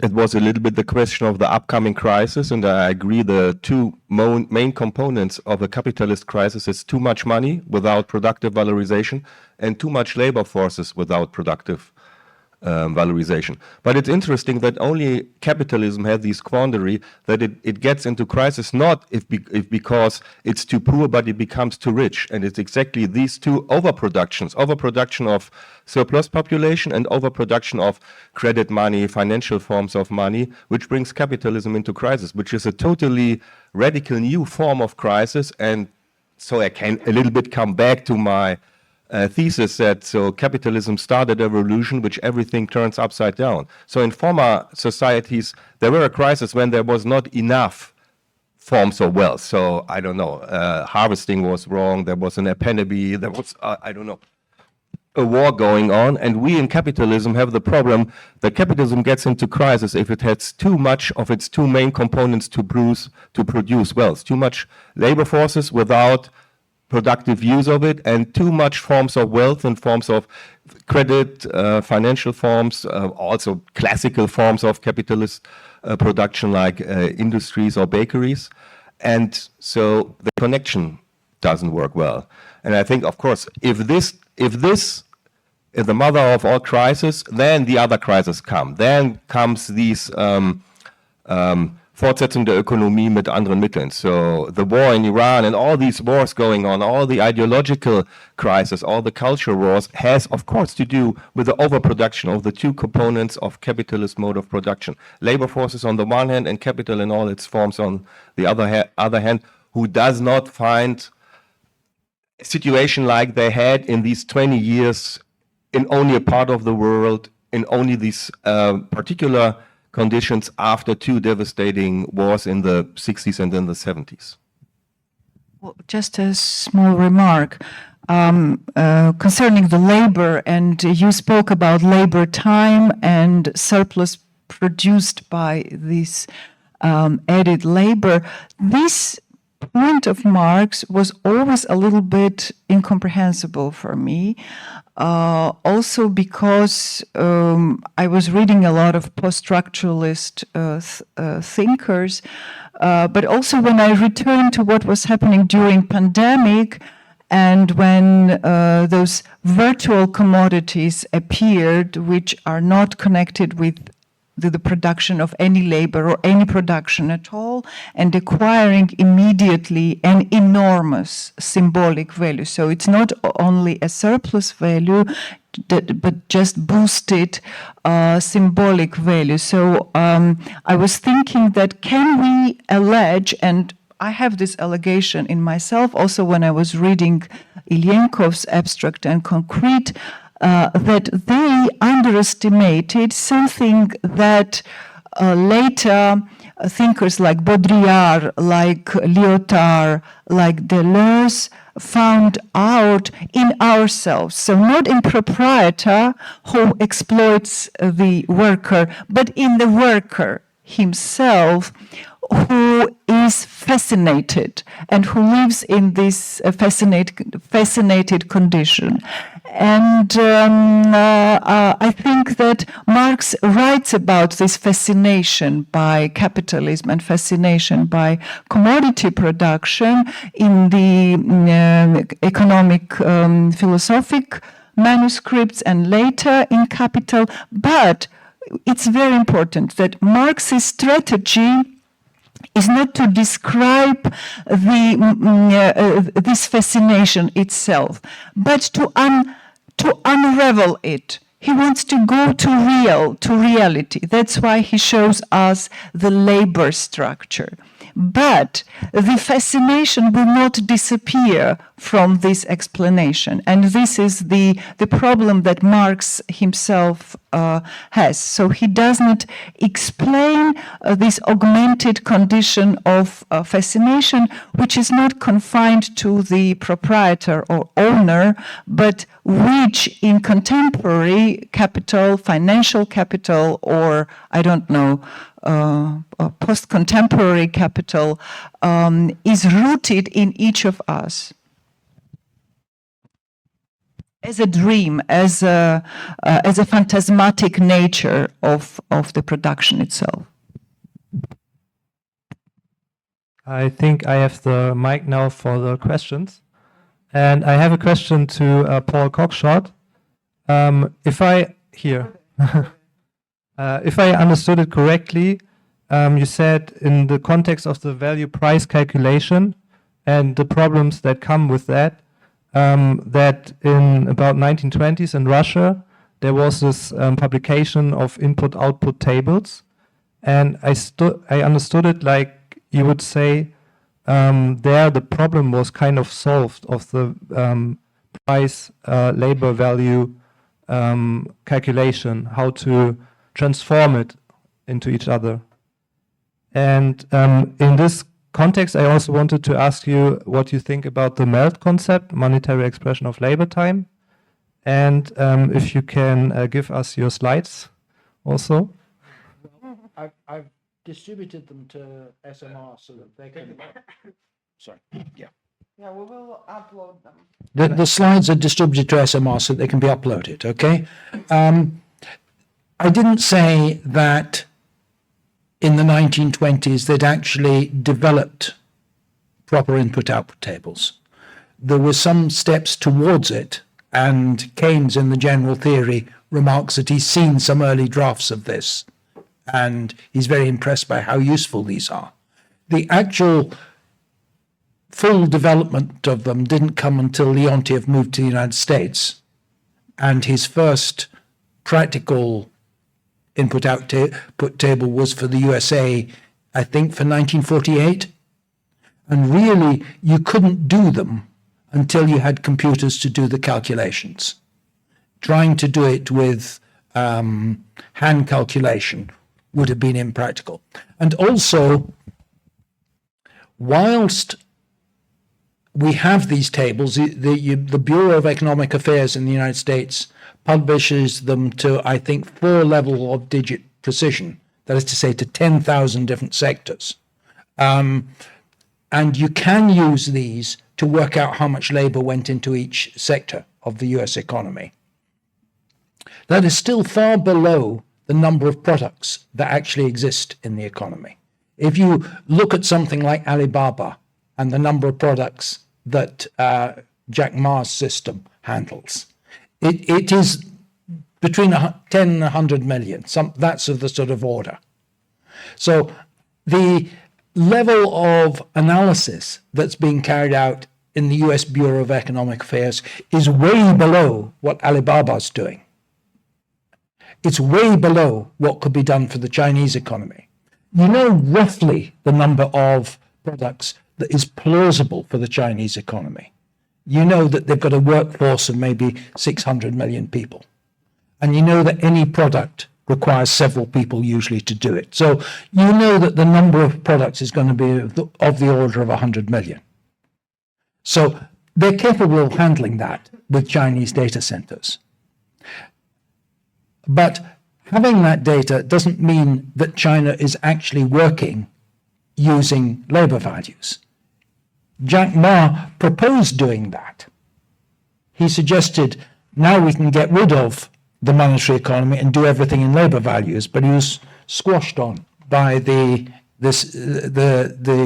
Communist Party Central Committee for that. That went beyond what they're willing to do. Technically, he was saying we could do it. Doesn't mean that it can be done directly, because there's all sorts of social implications if you actually shift to what Marx says in the Gotha program. And I'm not talking about to each according to his ability. I'm talking about the first step he's talking about, paying everyone in terms of labor time. It has huge implications for the whole tax system of a socialist country. If you take the Soviet Union, most of its revenue came from a turnover tax, which was essentially a form of surplus value. So it was essentially the profits of nationalized industry were used as state revenue and which were then used to subsidize all sorts of free services. But that's not what Marx talks about. He talks about having people paid the number of hours that they worked, and then they're charged an income tax. Now, that's quite a different system from what the Soviet Union operated. And it's very attractive to someone like North Korea to say we don't charge people any tax. No income tax in North Korea. But in fact, there is value-added tax, Mehrwertsteuer, in the form of a turnover tax in North Korean industry. So it hides the real social relations when they do that.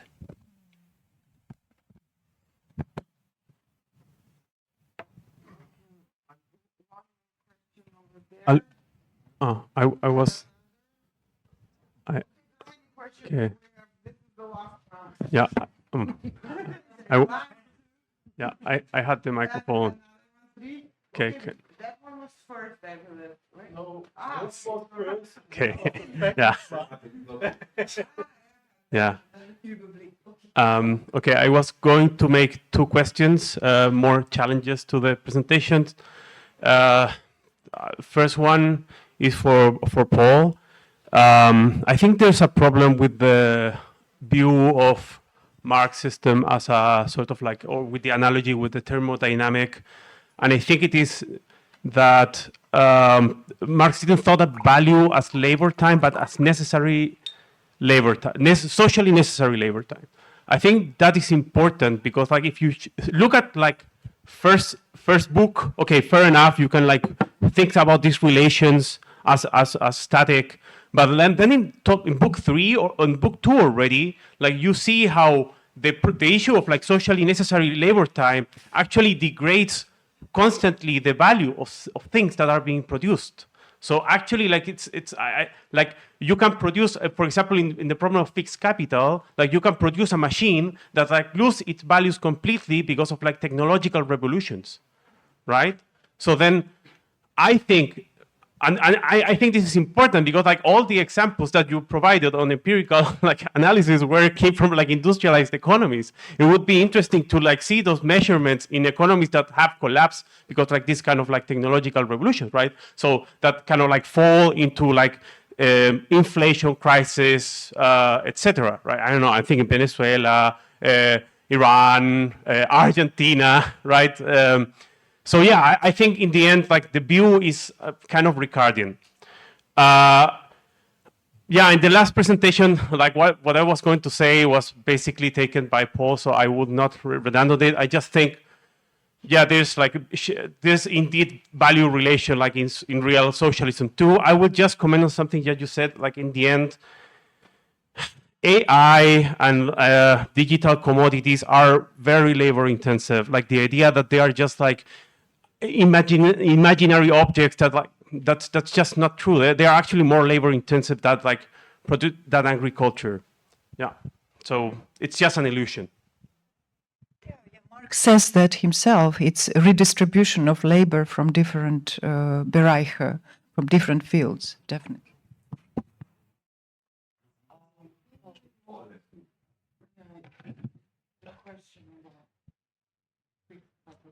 Okay.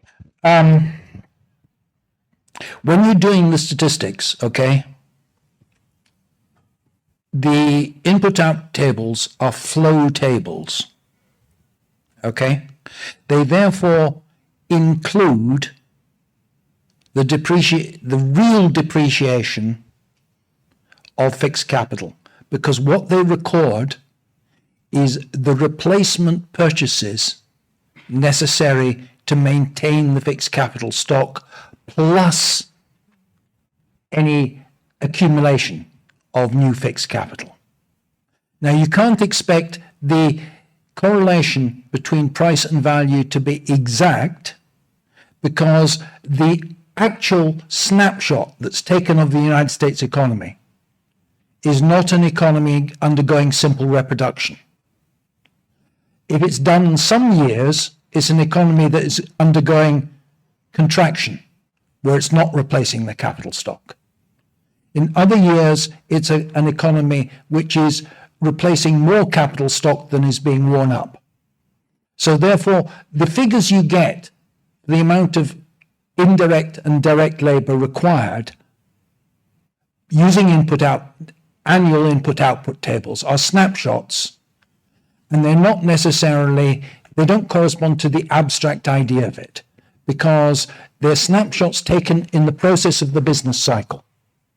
And depending on the position of the business cycle, they underestimate or overestimate the amount of labor that goes into things. In some points of the business cycle, when at the moment there will be huge quantities of capital equipment going into building data centers, okay? And the amount of actual value added that's being returned from these data centers will be disproportionately small because the snapshot is being taken at the point where there is a boom of investment in data centers. And that means that the flows shown in the input-output tables won't correspond realistically to exact reproduction conditions. And you can only really get exact figures if you're running a planned economy and you can disaggregate the planned accumulation from a planned simple reproduction. which can in principle be done when you're doing that. If you're getting statistics which are collected by the US Bureau of Economic Affairs, you can't do that. You're taking snapshots of a capitalist economy, which is a fluctuating system. And may I ask you a question back? You said that AI works nonetheless than a worker, right? I just said that producing AI, producing video games, or Definitely, yeah. commodities is actually more labor intensive. Sure, that's clear. But tell me, what kind of labor is invested when the artist Maurizio Cattelan puts a banana with the scotch, and it costs $1 million? Where is the labor here?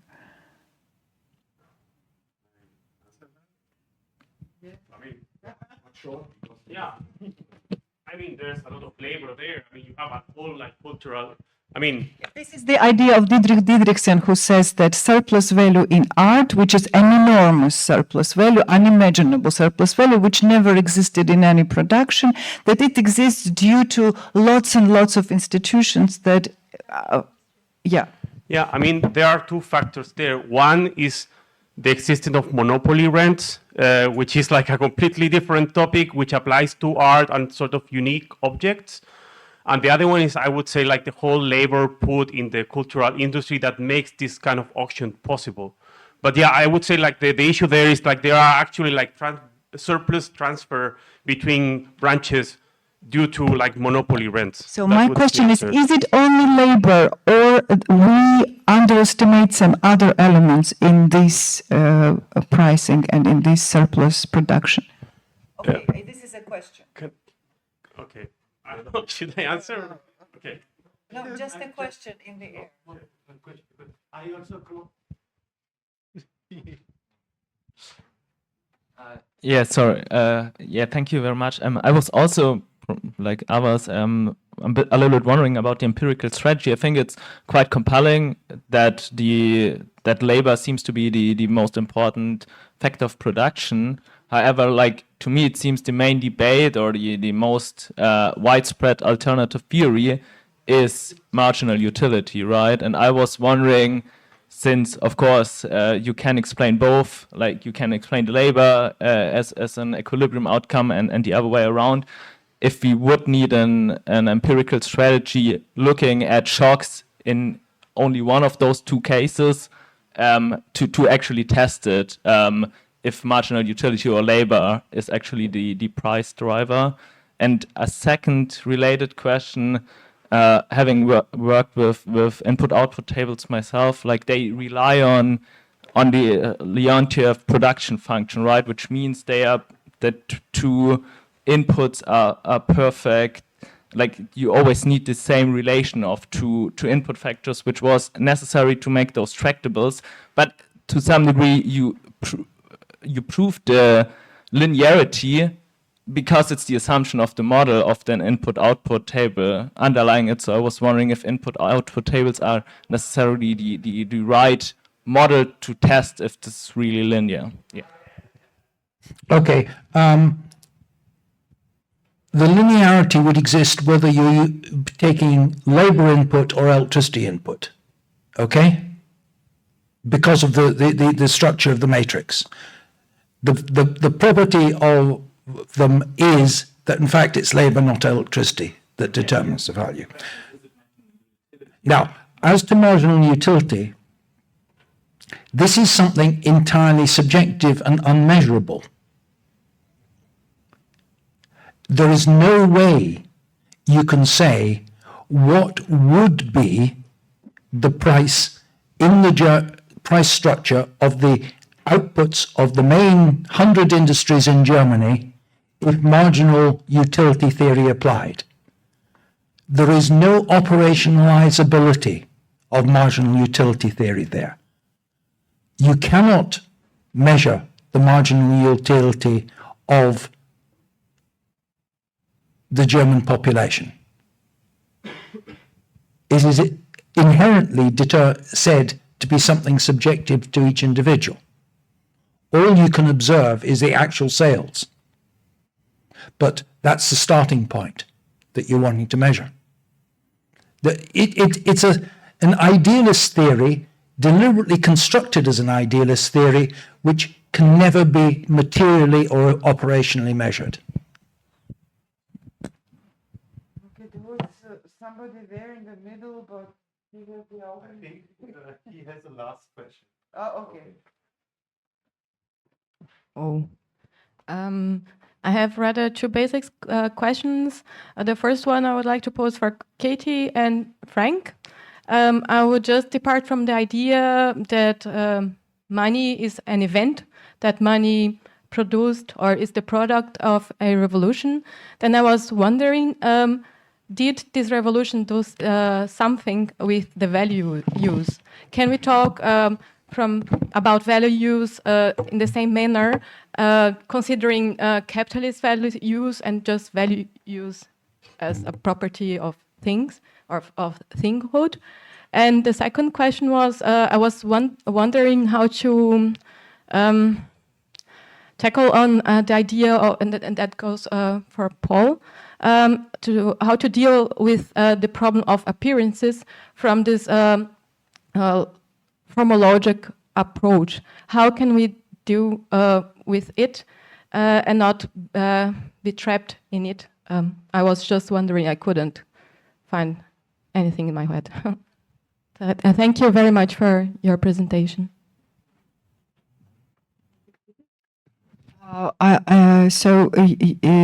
Your question was partly for Frank, partly for me. So the question is it value only for capitalism, or it can exist without capitalism, right? In a way, what difference does it make to be value in capitalism and outside it? Outside it. Yeah, use value, I mean, not... Yes.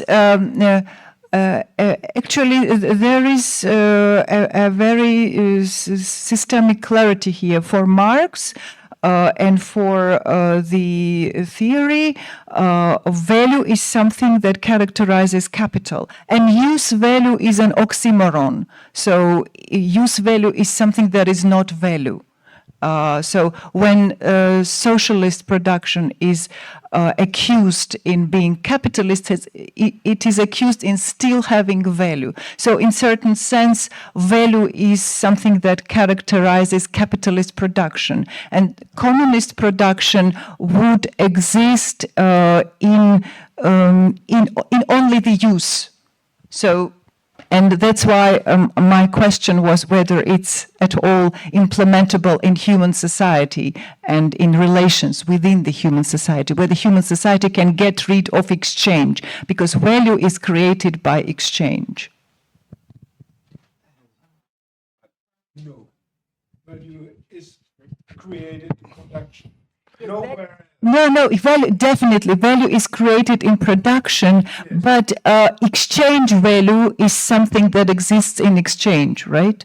And this is the Marxist point, which abstracts. Don't let's start these whole value. But I try to concentrate and be short on the question of use value. I would strongly argue that use value in capitalism is something totally different from whatever use value might have been in pre-capitalist society.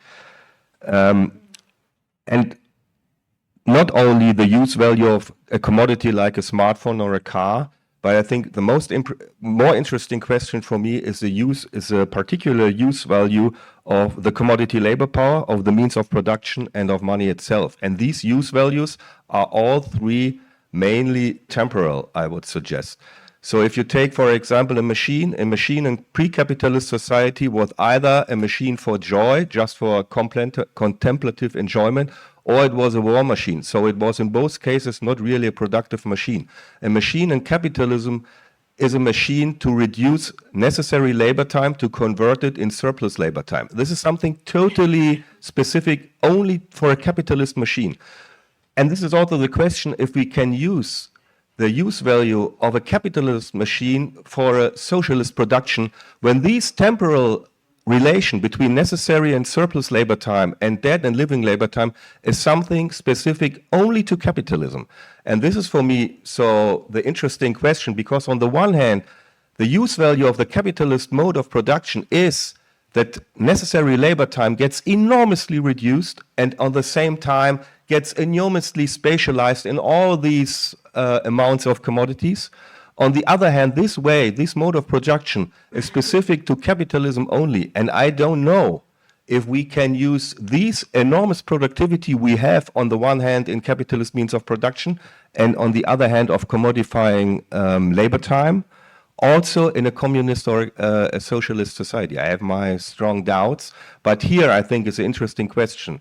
The use value of the capitalist mode of production is temporal. It's not the amount of all the different commodities, whatever use value they have, but it's the possibility to have these kind of amount because of this enormously productive relation between living and dead labor time and surplus and necessary labor time. A completely different concept of use value than what Katie is talking about. I mean, you're talking on totally different things.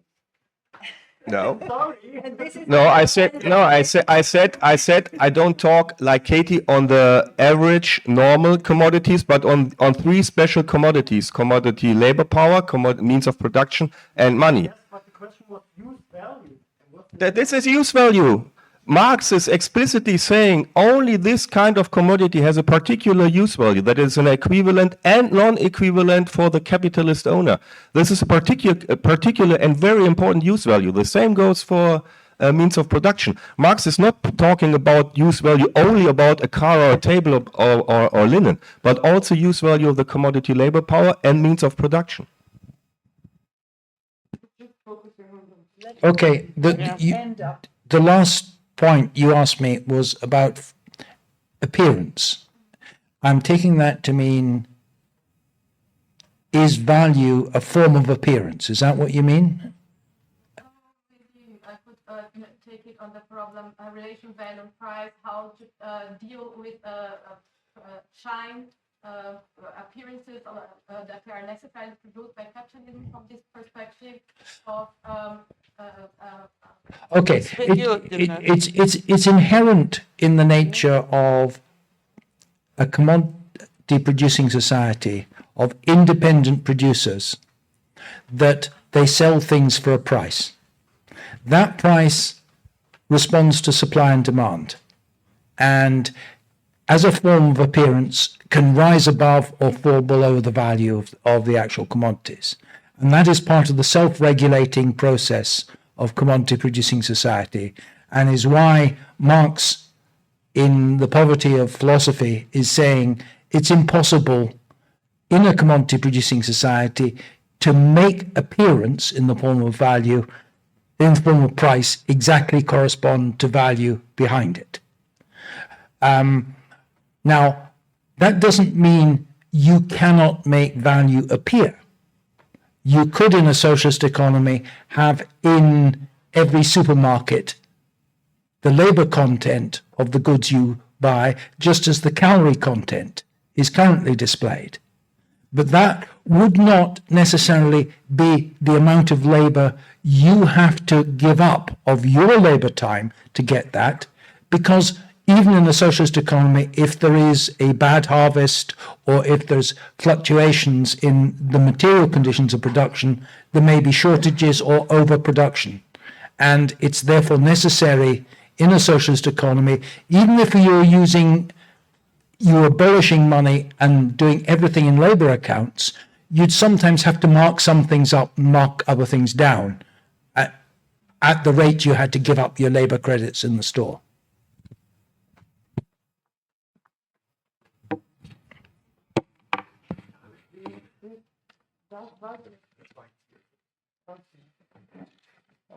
This person is beyond opinion.